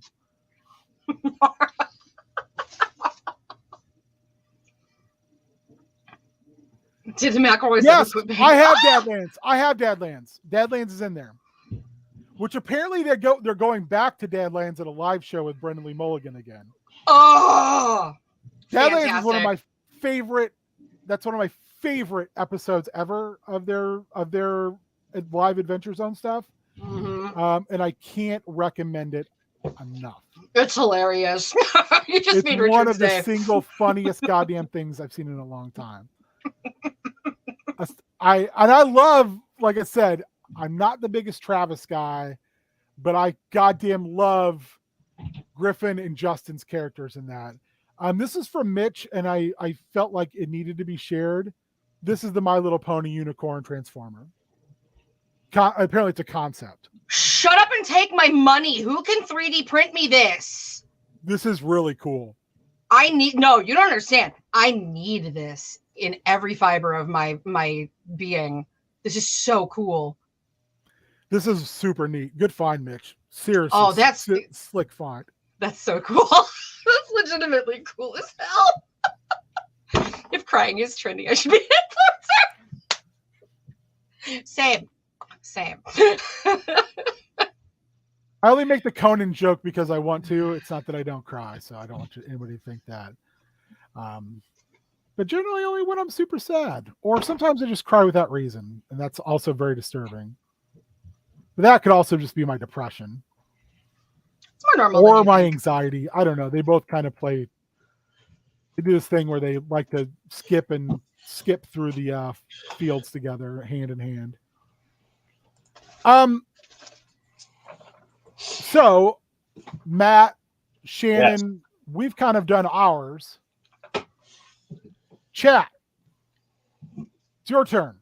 Do you guys have anything you would like us to run, work on? Do you have anything up for like your super wishes that you'd like to see us do? This is your chance to have your voice completely heard. Because as you all well know, you're just as much involved in this as I am or anyone else. By the way, Draz, the Adventure Zone board game is incredible. And I may want to try to get some people in a room together and do that on a stream because it is basically a DM-less creative endeavor. I mean, you make characters. Yeah, you own it too. It's real good. Did you get the expansion? The expansion's really good too. I don't know if we got the expansion or not. I keep like everything we've done. Doug and I played an entire thing, and I kept everything from it. Where he played Doug Lahassie, a drunken divorced wizard, whose wife was a necromancer because she kept killing their pets and then raising them. There was an entire part of the adventure where I had to go deal with his angry lich mother-in-law. It was real good. So Shaggy, that would be Worldwide Wrestling, as well as Shannon. You talked about like a galactic wrestling. I've kind of thought about UWFing it. Well, because it's on the UCWF. It's on the stack of comics that I have to bring to you next time I see you, Ben. But do a power bomb. If anybody's familiar with that, it just wrapped up, but it's amazing and well worth reading as a comic. I recommend it highly. Very well drawn, touching. But yeah, as part of that, there's this guy who gets a couple wrestlers from Earth, and he's like, "Hey, you're going to compete in this tournament, and I'm going to give you this amazing thing that you want if you win." And everybody else in the tournament is from like worlds or dimensions where wrestling is not fake. So they have to kind of cope with that. Oh, there we go. Stargate. Yup. Stargate's something too that I think there is a system for that. Oh, there has. There is. Do we want to put in Draz? Do you want those in creative space or do you want those in wish list? Super wishes. Because what I would say with Cabin in the Woods is Dread. Use Dread. It's the best. Mm-hmm. The Expanse, I know that I think there is a system for The Expanse because The Expanse was designed to be a TTRPG first. Yeah. I haven't watched that, but definitely. Dude, you have to. Doug is in love with that, I know. So. It's so bloody good. We marathoned the hell out of that whole show. It was so good. I still haven't been able to get Ben to watch Andor or 30 Coins, so... We have to watch Andor too, which is sad. I don't watch stuff. That's my problem. I watch like YouTube shit. Have you watched 30 Coins, Shannon? No. Oh, worth it? Okay. If you like Hellboy in any way whatsoever, it's amazing. Writing it down right now. Cajun in the Woods. That would also be a fun one. 30 Coins. All right, I got it written down. I'm gonna look that up and put that on my watch list. Thank you. The second season is in filming. It's a Spanish show, completely shot in Spain. Awesome. And you get into the like these wild concepts, but I don't want to say anything about any of it because I don't want to spoil anything. Even like the monster in the first episode is just like, holy shit. You see it and you're like, this is wrong and amazing and I love it. So yeah. Yeah, I need to I still haven't watched Moon Knight, Ms. Marvel. I've just stopped watching a lot of stuff. I haven't watched. Look, I'm gonna tell you, Andor and 30 Coins are better than both of any of that shit. I love Ms. Marvel. I like Moon Knight and Ms. Marvel. I like both of them, but yeah, I just been watching weird like movies. Like I watched Stalker not too long ago, and Stalker was absolutely incredible. I love that just started. Yeah, I and that's another one. Yeah, I would love to do that in some. I don't know if there's a game built for that, but if anyone has seen the movie Stalker or read the book Roadside Picnic, I would love to do something with that. Because my God, that is such an interesting concept. And like I said, this is one of my favorite Marvel deep cuts. I would love to do something with this. I was so excited reading the latest Avengers issue because Aaron shouts out the UCWF. Just in a panel, and it's like, oh god damn it! Why don't we do more with this? Yeah, Roadside Picnic. The basic idea is aliens came by Earth and dropped a bunch of junk off, and then we find it and we don't know what to do with it. The book itself is based on like these exclusionary zones, and our main character is in Canada. And they keep sneaking into the zone and taking stuff out, which you're not supposed to do because we don't know what it is. So Annihilation cribbed a lot from Roadside Picnic. And then the movie Stalker by Tarkovsky is his interpretation of Roadside Picnic, and it's in the Soviet Union, and the zone is there. And the movie has a ton to do with like living under the Soviet regime. And it's stunning. The only other Tarkovsky movie I was familiar with was Solaris. And if you like Solaris and how it's kind of got this slow, dreamy, unbelievably well shot feel, then you would like Roadside Picnic. Stalker. I especially like it's all in black and white until they go in the zone. And then it switches the color, which has a very Wizard of Oz kind of feel to it. Yeah. But the movie is very much about like existentialism within the confines of a society that doesn't want you to have any individuality. And it's very, very, very good. It is a 2.5 hour, 2 hour and 45 minute long movie though. So it's a commitment. Sure. Yeah, it's a commitment, but it's really good. It's like one of the better sci-fi movies I've watched in a long time. And I listened to the audiobook of Roadside Picnic, and I loved it. It's very, very, very good. And I love the idea after listening to it and now watching Stalker about how Tarkovsky took something that was very Western world, very much set in like North America, and made it his own as far as it, which is funny because the book was written by two Soviets. But it takes place technically in Canada, I want to say. So yeah, interesting stuff. I would love to do something with that. I like the idea of this, the zones. Like when you go in, you can't come out the way you go in because the zone changes constantly. It moves around. There's this thing about wrapping big metal like nuts from like vehicles on sheets and throwing them to see what happens when they land, because sometimes you throw them and they just disappear, so you know not to go that way. It's got a very, very like dingy lo-fi 80s feel to it. So yeah, highly recommended. And I'd like to do something with that at some point. I don't know when or how, but just an idea, throwing it out there into the super wishes. So other super wishes chat. Draz had a bunch of good ones. Super Spike, I will make this promise to you. Wine cellars and wyverns is gonna fucking happen. I'm stoked for that. Are you kidding?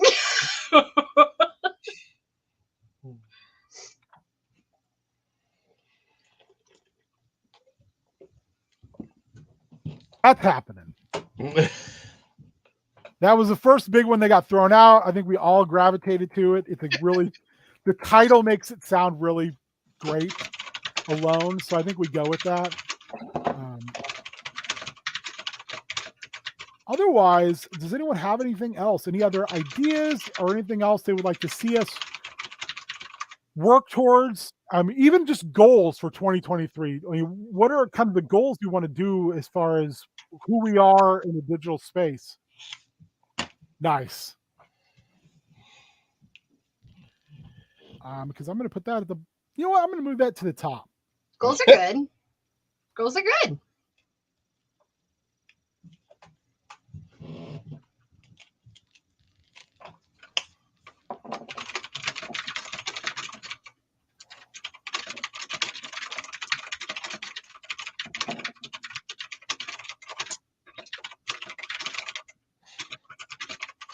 There's my first primary goal. Run less WotC.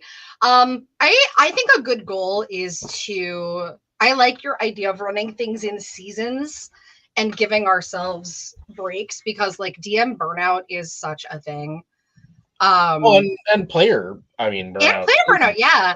Like that's my problem, is like I've been, for the last like 3 years, I've been playing in 2 different D&D 5e campaigns and then running 2 different D&D 5e campaigns. I'm just like, I'm burned out. Like I'm honestly burned out. You need some different flavors in there. I do. It's too much D&D. It's yeah. Pizza's great. You don't want it for every meal. Pat, you shut your lying whore mouth. Now that I'm eating gluten again, I do want pizza for every meal. Yeah, that's fair. I would like to continue to see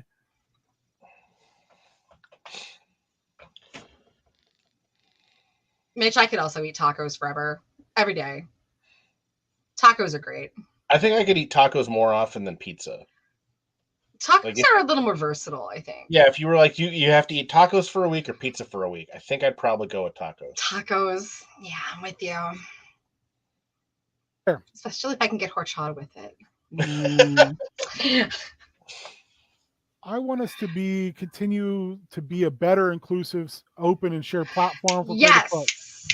I think that's a goal that that James and I have had for a long time. I don't know if we always are extremely successful at it, and I think some of it is we just don't always have the best connections. Yeah, you know the people yeah, but I really want to see us do a better job of that. And I think that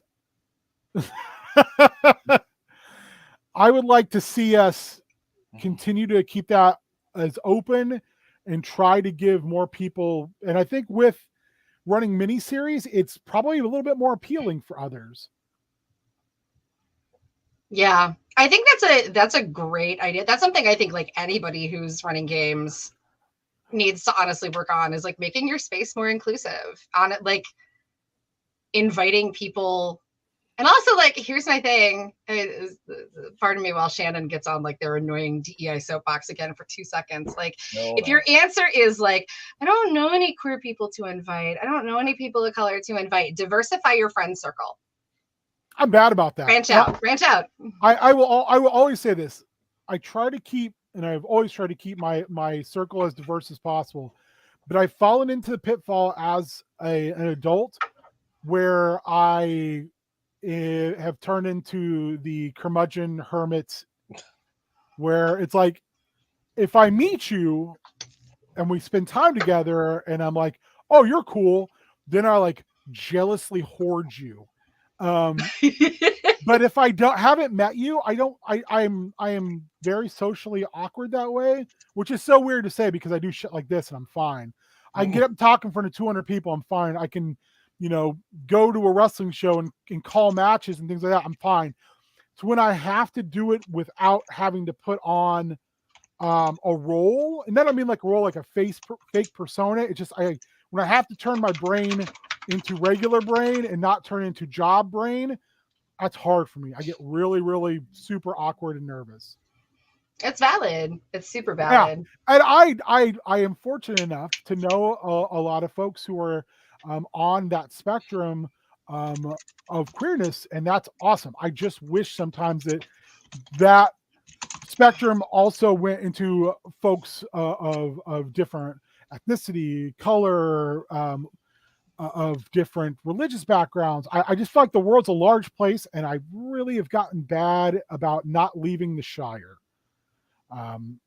So, and because I also operate primarily in very niche interests, and also on top of that, COVID. I don't think I've seen you in person, Shannon, in 3 years. Yeah, it's been a long time, and it's ridiculous because you live 4 minutes from me. He lives 2 years worth of Christmas presents. I drive by your house like 8 times a freaking week, my guy. And we just don't know each other very well at this point. So yeah, we could change that. Let's change that. Yeah, and that's one thing I really like spaces like this is, I feel very fortunate to have gotten to know people like Shaggy and Super Spike and Mitch, because whether you guys realize it or not, you have a vast and strong representation upon the things that I do in this gaming space, especially. And it's awesome. I thoroughly enjoy like knowing what you guys are up to, how your lives are going. Shaggy, I'm over the moon excited for your Polar Plunge this year. I want to make sure that we push that really hard. Yeah, Shaggy. So I think that that this is what this should be. And Mitch is an idea. Mitch doesn't exist. Mitch is an idea. That way he's impossible to kill. They're impossible to kill because you can't kill an idea. So I kind of want to think about, again, this is chat. You're involved in this as well. What do we have other goals we want to do this year? Beyond another goal is I would like to continue to see us fundraise. Yes. And possibly do another stream or two for other charities. I would love to see like Known World United get involved in Thankmas next year. I don't even think I'm familiar with that. So Thankmas is something that I love watching streamers. Like that's my favorite thing ever these days. It's something Jacksepticeye created. If you guys are familiar with Jacksepticeye, he's super famous YouTuber, Irish. He's hilarious. He does a lot of like fun streams. Watch his any of his FNAF run-throughs are hilarious. But he does a big fundraiser called Thankmas every year, and it is he invites creators, big, small, doesn't matter, and it's you do fundraising all for like the same goal. But he invites like really small streamers as well as like huge streamers. Like he gets everybody involved. Like it's just really cool, and it's community based, and he raises halfway between Thanksgiving and Christmas. Yeah, awesome. It's really cool. I'll send like some details. Thankmas is one of those streams. We usually watch it and try to participate, but it was over our vacation this past year when we were in Disney. So, but it's really awesome. And he literally raises millions of dollars every single year. It sounds like it has a very like Candle Nights feel to it. It kind of does. Or it probably was before Candle Nights. Candle Nights has been like around for like 15 years now, which is terrifying. Yeah, Thankmas has raised over, according to their website right now, over $12.4 million for causes. That's so cool when people do that. Yeah, this year they did stuff for World Central Kitchen, which and in the past they've also done stuff for like COVID relief. They've done so much stuff. So it's really, really cool. I'd love to see us get involved in Thankmas next year, or this year. It's 2023. Let me try to remember what it is. Oh man, my brain just shut off. It literally just was like, hey guy, remember when we do stuff? Someone locally, and I can't remember who it was, who works for a nonprofit. It's Darren Robertus. So Darren plays in Chaos Scar occasionally. Darren's a super cool guy. I've known him for a really long time. Actually, he worked at an agency I was a training person at. Very, very, very super nice guy. He works for a nonprofit. I'm trying to remember what nonprofit it is. Missing Children of Minnesota. Yeah, nice. Okay. And he asked us, or asked me, he said, would you guys be interested in doing something for Missing Children of Minnesota at some point? And I was like, yeah. I think that would be a good one to add. I would like to do something, even if it's only like for a day. Because that's, again, I think, putting ourselves out there and trying to do something good with what we do, I think is extremely. I think also there's some really good like Minnesota based organizations that do good work that would be super fun to like do some like individual donations for, groups like Alight, who are helping refugees and immigrants coming to the Twin Cities. That's 2 words, correct? Alight, no, it's 1 word. ALIGHT. Darn it! I had it right the first time. I was They're like, awesome. Look right. They're currently, they helped a ton of like the Somali immigrants come over to the Twin Cities, because for those of you that are not from the Twin Cities, we have the largest, I think, population of Somali immigrants in the country. But they're also working on Afghani refugees that are coming over. They have a ton of fundraising. I'm also obviously a huge fan of like Outfront Minnesota and the work that they do. They're fantastic. There's also, if we wanted to dig a little deeper, there's groups like Cornerstone, which is an advocacy program that helps battered women get into safer situations. I have no shortage of like you want charity orgs, let me know. I got a list. No, and I think that would be very, very good. I think that would be I always kind of look at sometimes, especially the last couple of years, where I've been like, what is going to be my footprint on the world when I am no longer in it? And I would like for it to be like, hey, this guy did some nerdy ass stuff and did it to hopefully make the world a better place before they went to wherever they're headed. Yeah, it's what I call my A.Ham. Yeah. Who lives, who dies, who tells your story, baby. Another one I would like to do this year is find a local gaming club to donate to. Heck yes. I have too much stuff. Let's just be honest. I have had a box of buildings to donate for over a year and a half now, and I was looking to donate to. There used to be a club in Brooklyn Center or Brooklyn Park where I live, and they even did like a GoFundMe at one point. They're not active anymore, and the person running it doesn't work in that school system anymore. So I want to find somewhere in our local area, and I have. Shaggy killing it. I have like so many miniatures that I want to be able to get rid of some of them, and the best way would be to donate them to clubs. So I want to be able to like do that this year as a part of like Gnome World United, and to spread the disease, as I always say. So yeah, that'd be something. I know in the past, Beard and I have talked about doing like a gaming camp as well, and being able to try to find a way to reach out to kids who are interested in doing things like this, this, creative endeavors, and like offering them a space to like think about and talk about, and try to figure out like better, storytelling techniques, as well as just like how to try to make your space welcoming.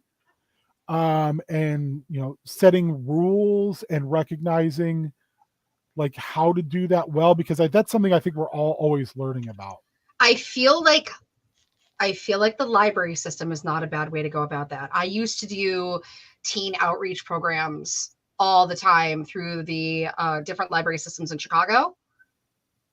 Let me help you with that. Yeah, I would love that. I feel I've got some connections internally too on a national basis. So let me see what I can do. Yeah, I think that would be great, just for the mere fact of like, first of all, it would be nice to declutter a little bit so I can reclutter with my boxes and crates of shame I'm still always working on. For real. Doom boxes are a thing. I wish the Geek Partnership Society hadn't lost their space, because that would have been a great spot to donate to. And unfortunately, with everything that transpired, their space is no longer active. So another thing I want to put on here, I want to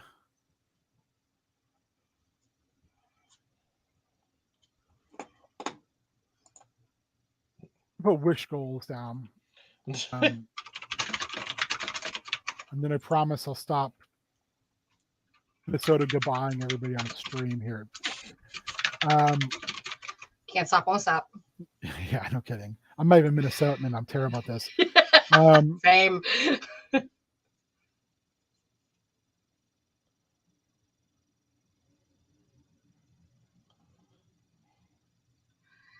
Oh, I have got you covered there. Yeah. So one of the things that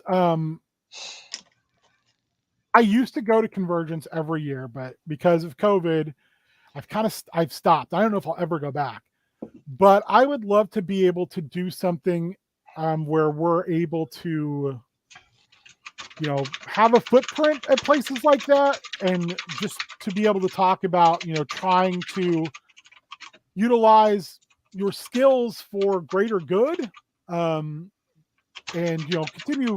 Some of it is obviously selfish and continuing to try to network out, but I really do look at like, we utilize this digital footprint, and it shouldn't just be us. And that was one of the things we talked about a lot when it was just Heel Turn, is like, I have this thing I'll say all the time of like, I get tired of my own voice. It'd be hard to believe by the number of shit that I do on a channel.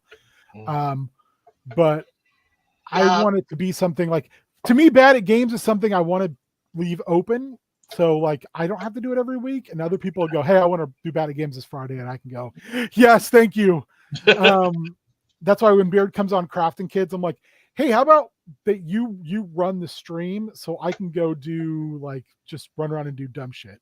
But I would like to see more of that. I'd like to invite more people into the fold at that level. I feel like, Beard and I both are, as Shannon said, there's some little bit of burnout that went on and is still going on.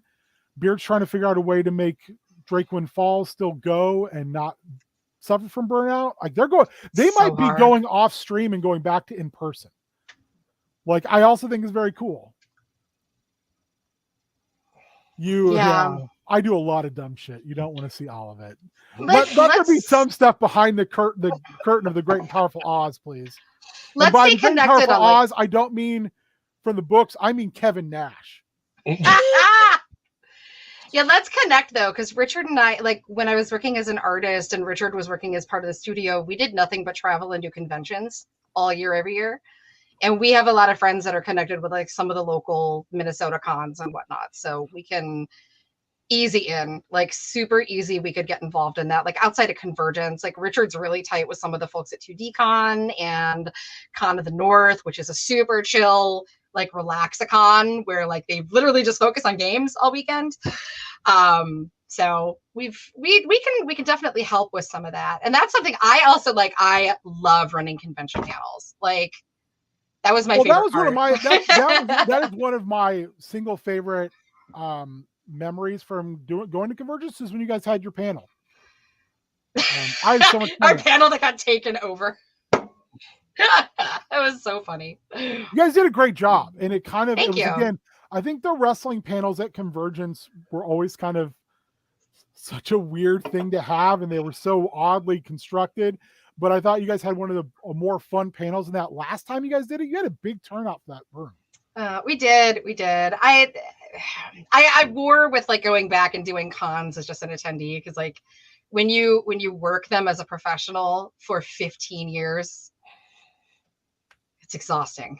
Like, cons exhaust me. They really do. I mean, that's why I'm always amazed when Dave is like, got a convention this weekend, got a convention next week. I'm always like, geez, like I can't imagine. I get that's where you make your money or whatever, but I couldn't do it. It's a hustle. Like Richard and I have a story. Like literally, that's all we did for years. Like the reason it took us until our 20th wedding anniversary to take a full vacation is because we used all of our vacation time every year in between working on like side hustle stuff, because we'd be traveling and like working at a convention like once a month. And then when we started the podcast, like then we were traveling for the podcast and doing stuff then. And it's like, we never took downtime. Kids, don't wait 20 years to take a full frickin' vacation. It's bad for you. It's bad for you. Yeah. It's to maintain that, like, you know, when we went hard and burned out quick, and I'm glad we did. We're in the pitfalls with when we were doing the wrestling gear, where it's like, all right, we just like, this is fun. Oh wait, no, it's not. Let's fucking stop. You had a rampage problem. I mean, it was just like, okay, this isn't for us. So we, you know, we stopped, and I'm glad we learned it quick.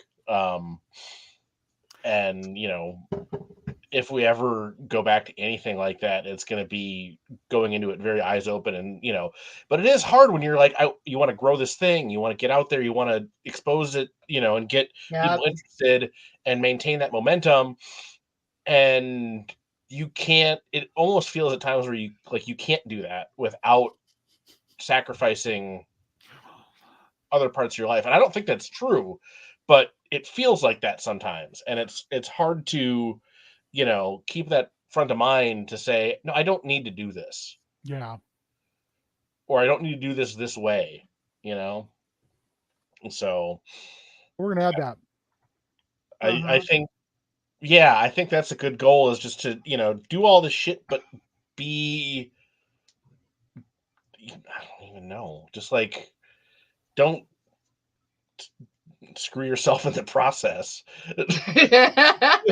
Yeah. You got to find a balance. The older I get and the more my health shifts too, because like having multiple disabilities, having chronic pain disorders that are incurable, having things like that. Like I appreciate the concept of like, it's great for me to want to like, I'm like the queen of hyperfixation, right? Like, so I hyperfix it. Richard's going to comment, watch. Like I hyperfix it on something and I go so hard and I don't let myself rest.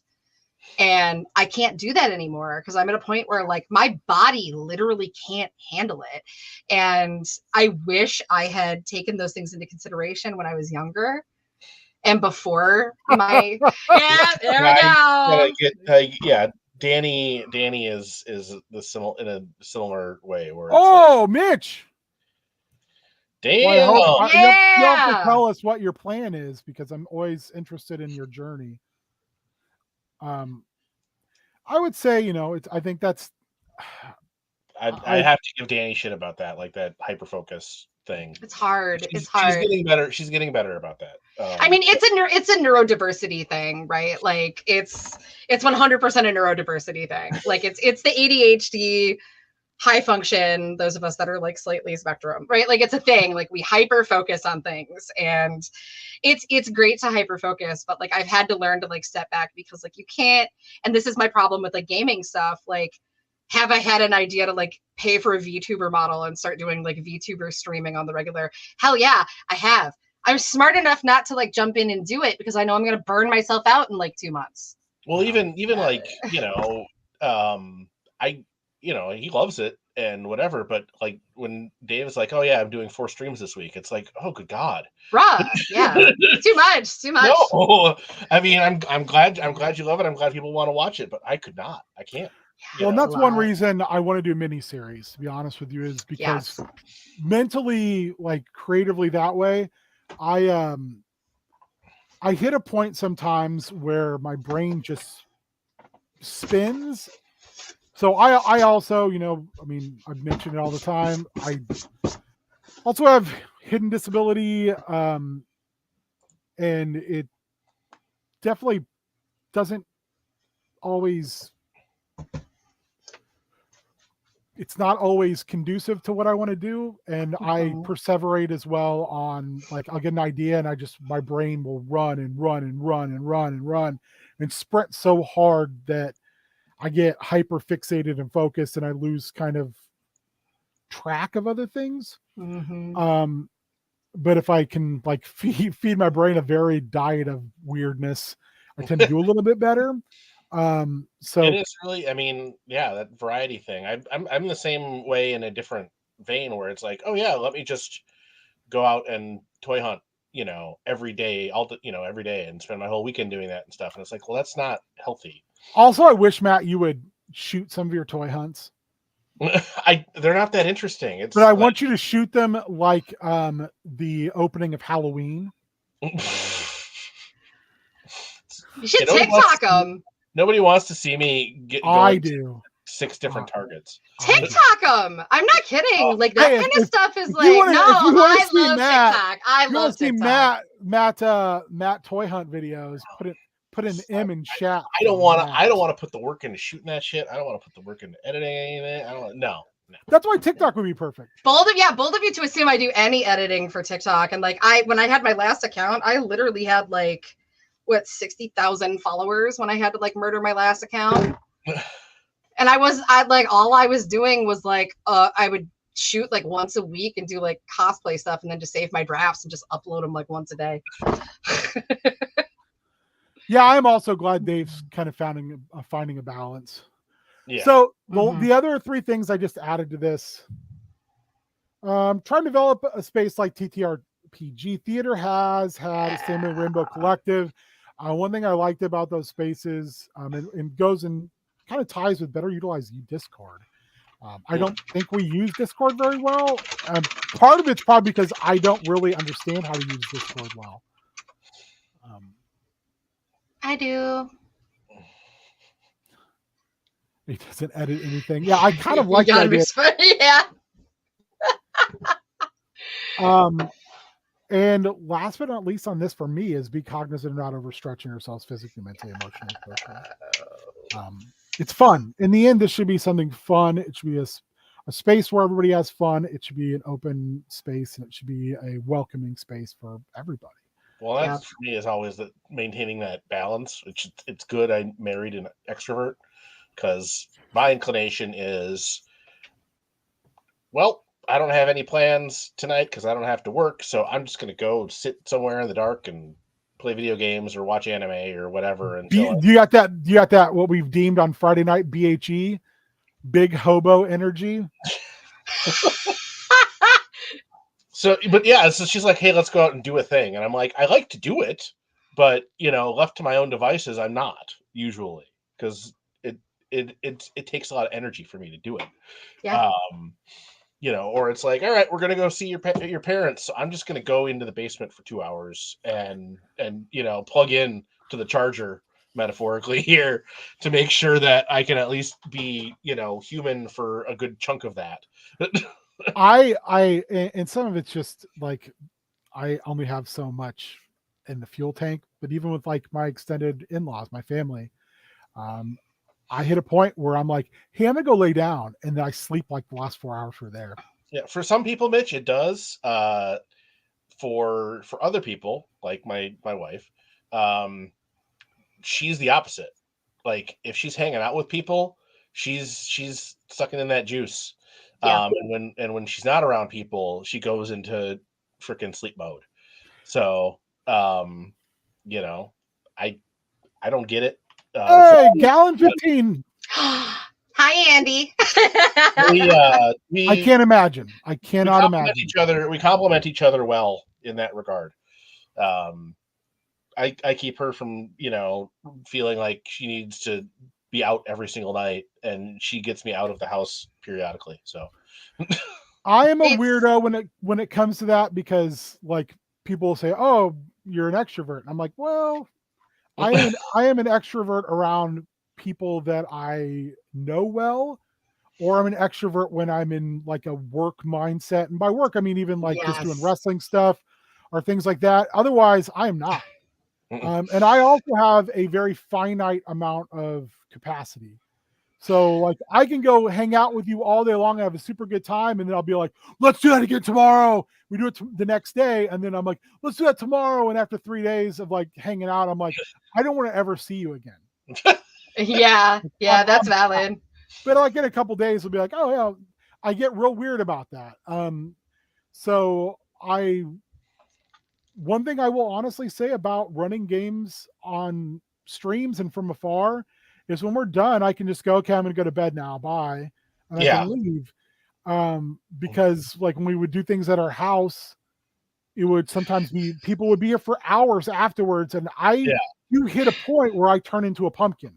And I'm like, I have to go to bed now, because otherwise I'm literally going to fall asleep. Mm-hmm. So I'm a weirdo that way, and that's fine. Yes, that's one of the truest things you could ever possibly write ever. Con drop. Oh yeah.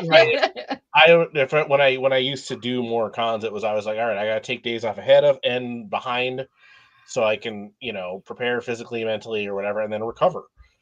Because it's like I can't. And people would always like, why didn't you hang out down in the bar with everybody? It's like, because I don't want to. Like, I don't have the energy for this bullshit. I know I have to, I'm manning the table. I've got to be up at 7 tomorrow, because somebody's got to be there. Sorry, it's exhausting. Be like the other guy who was out till 4 or whatever, and then came onto the floor and then took a nap under his table. I feel like the word respectfully should be a superpower in its own self. Respectfully. Yes. It's kind of like it's the verbal thing of when it's a verbal equivalent of when I put an email as per my previous email. Yeah. And I think we did a lot of really good groundwork here today. Yeah. I think so too. Yeah. I'm probably just going to put this on my Facebook as well. I don't know. Maybe who knows? But I think it's kind of a good start to maybe developing a little bit of a roadmap to a calendar around it. And like I said, I know I've said it a lot of times. For those of you here every single week, and those of you who are just have popped in today or pop in periodically, kind of all the dumb shit we do is all contingent upon the fact that we like doing it. And mainly it's because we get to hang out with our friends and be creative together, but also all of you get to be a part of that. And while you're not in the room, so to speak, you're in the room. So I really appreciate everyone's input and ideas, and also just some of the direction you're able to provide and clarification of thought. So it means a lot. like I said, it's part of having a good community is it being an actual community. And your voices are a part of that. Mitch is in every room. Every room. All rooms. At all times. Watching, judging. Look at the baby. Look at the baby.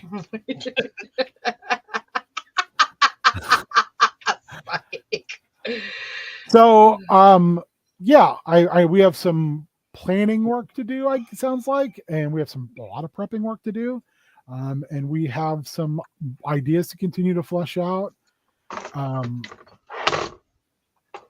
I enjoy when you guys give me ideas because it's ideas that aren't mine. And a lot of times they're better than my idea, or they're refinement on an idea that make it far more fun because it's not mine. It's group creative activities are probably one of my favorite things. So I'm really happy that I get to share that. And again, I'm going to put this up just because it makes me so happy. It's so good. It's such an example. So to me, this is a perfect example of what chat is kind of like. It is a very group-oriented creative endeavor, and there's so much wild detail in here. This is so cool. Yeah, and I would say, I don't know if Joel's doing commissions right now, but I wouldn't hesitate going to finger twitchings and reaching out. Also, I just noticed 201B doesn't have his legs. Well, of course which makes me so fucking happy. So yeah, Scum and Villainy. I would like to see us add to Scum and Villainy a little bit more because it has been something I've very much enjoyed. I'm gonna have to commission him to do some stuff. It's great. Does great work. He did a bar grit for that someone got for Cassandra for her Christmas present, and it's awesome. Actually. Maybe we should call that one game, just call it late stage capitalism. Should be the name of the game.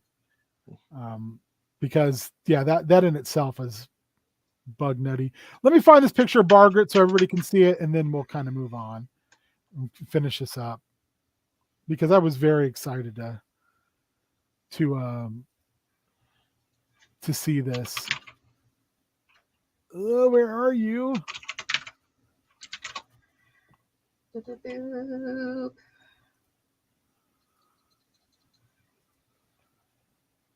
I hate when I can't find things where I know they should be in a certain spot, and then I'm like, where are you?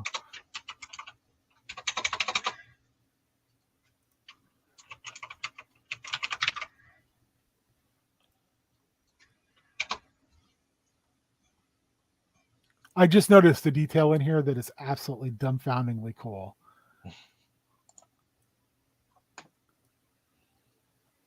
Oh, that's so neat. So, Dr. Doom is in the fucking... Oh my god. That is so rad. So, Bargrit, Cassandra's character Bargrit, I think started in 4th edition, but it's her dwarf. And as James pointed out, you can tell that Joel likes something when he does every little ringlet in the armor. So that's so cool. This is another good example of work that Joel does. And I highly recommend Joel for doing things because he does great work and it's super fun and it never ceases to amaze. So, what do you guys got going coming up? Where can people find you? Who you be with? You go first, Shannon. You're the guest here. They know where I'm here every Friday week. So I'm Shannon. You can find me here on Twitch at twitch.tv/Rainbow Gaming Collective. We're going to be coming back and doing some updated stuff. I'm working on some things for the year. I'm not going to commit to streaming like 5 nights a week because y'all, I got a whole ass job. That's exhausting. And if you want to know where most of my spoons go, it's that job. Being a high level manager is fun, but oh my god, it's exhausting. But you can also find me on TikTok and on Instagram. I once again changed my handle because I'm trying to like theme everything together. So you can find me at the Rainbow Beach, BEECH. So follow me in all those spaces for all sorts of fun things. I also have a second TikTok. If you need a little bit of wholesomeness every single day and you want to just have like some serotonin and a reminder that you're doing a great job, I have a new TikTok account where every day I'm putting out positivity. It's called Center Yourself. So feel free to follow me on that TikTok as well. If you need a little bit of serotonin, a little bit of like happiness, a little rain shine of positive reminder that you're doing good in the world. So follow me in all those places. You can also catch me every other Monday night here at Known Worlds United as a part of Down and Outlands, where I'm currently playing a really chaotic child and a less chaotic Nimblewright who is very sweet, and I really kind of love her, but she's such a beautiful disaster. All of you are in that game. That's what makes it so fun. You're kids and you're just fucking sorting it out. Yeah, literally. Yeah, you can find me here pretty much every Sunday, most Sundays, not every Sunday, but most. Every Tuesday, again, almost every Tuesday on Tiny Mang Tuesdays over on the Dave Wonder channel. And then, yeah, I don't know. Occasional Fridays. Yeah, occasional Fridays. I'll probably kill my Twitter. I keep talking about it. I never post anything on there anyway. So I'm on Instagram, HypnoHustlers_customs. I don't post there as often as I probably should, but I also am really slow when I work on my figures. So trying to get Matt to come on Spoopy Boys. At some point, you know, again, like, you know, I'm on 2 streams every week. That's, you know, I know. Yeah. So even that right there, it's like, it's a lot for me. Yeah. Sometimes. I mean, Spoopy Boys is easy though. You just talk about whatever the theme is. Like, hey, January this month we're doing Hammer and Amicus. We're just talking about movies that Hammer and Amicus did. And it literally is just like I recognize that stream just has turned into a lot of like, have you seen this? Oh yeah, I like that movie. And it's kind of the best. I mean, we do occasionally like delve a little deeper than that, but it is like, you know, it is just a bunch of dorks and a bunch of dorks in chat. Which when I say dorks, I mean that as the best. Yeah, talking The about best. like horror movies that we're super into, and then it's like tangenting off into other horror, and then also we do a bunch of talking about horror media as well. Well, compared to the Hammer stuff, it probably will be. Amicus. Hammer's cheaper, smaller, less cool cousin. So yeah. Yeah, I'm your King Ginger, your Fail Narwhale. I have lots of names. None of them are good. But you can find me here every other Monday for Down Outlands. Once a month on this channel, Mondays for Chaos Scar. You can find me on Thursdays once a month for Spoopy Boys. You can find me Fridays every week for Bad at Games. You can find me here every Sunday for Prep School. God, I'm on this too much. Seasons, yeah. 6 seasons in a movie. 6 seasons in a movie. So that's what we're up to. That's where we are. And who do I be with? You're looking at them. So we try very hard to do cool stuff and try very hard to have you guys do cool stuff with us. So hopefully you enjoyed. Hopefully you'll continue to be a part of stuff. And, you know, hopefully you'll all be safe, sound, happy, and healthy. I guess I'll see you. Man, this week. This should be your week. Yes. Okay, I'm booked this week. I guess I'll be on Tiny Mang. According to the calendar that Dave does not follow, but you can put a figure inside this. You can. Yeah. Did you get this guy? I did get this guy. Okay, you're ahead of me. You're ahead of me because you He's buy up. stuff He's up online. there, my little snaky dudes. Yeah, you're ahead of me because you buy stuff online, whereas I, at least with Origins, wait till I see it in the store. Yeah, I mean, yeah, I'm still need at least still need another rat lore. At least one more rat lore to do some more snake mans with. Although apparently they're doing a snake man like army builder thing, which I'm kind of Yes, I'm hoping we get squeeze sooner or later because the prices on the old ones are too high, and I just need some squeeze arms for customs. Ooh. For like an Anaconda custom? Yeah. Yeah, I said I'm not going to show you guys this, and I've showed it to you like 5 times in 3 days. I very much enjoy this. Yeah, so I need the arms for Anaconda custom because I've got a body and I've had a body for a while. So it's fair. Also, I just want to point out they had such an opportunity here to do a different head, and we got this head. Really? I mean, I'm glad it's not derpy head, but it's kind of just like, hey, I know you've gotten this head like 6 times, but here it is again. Derpy head. There you go. There's a derpy head. Oh, I would say derpy head. Look at some of the derpy ass heads we've gotten. Yeah, this is intentional derp. Mm-hmm. This is intentional derp. I'm sorry, her name is Muffin because they can't say derpy because people got very upset. But we all call her derpy.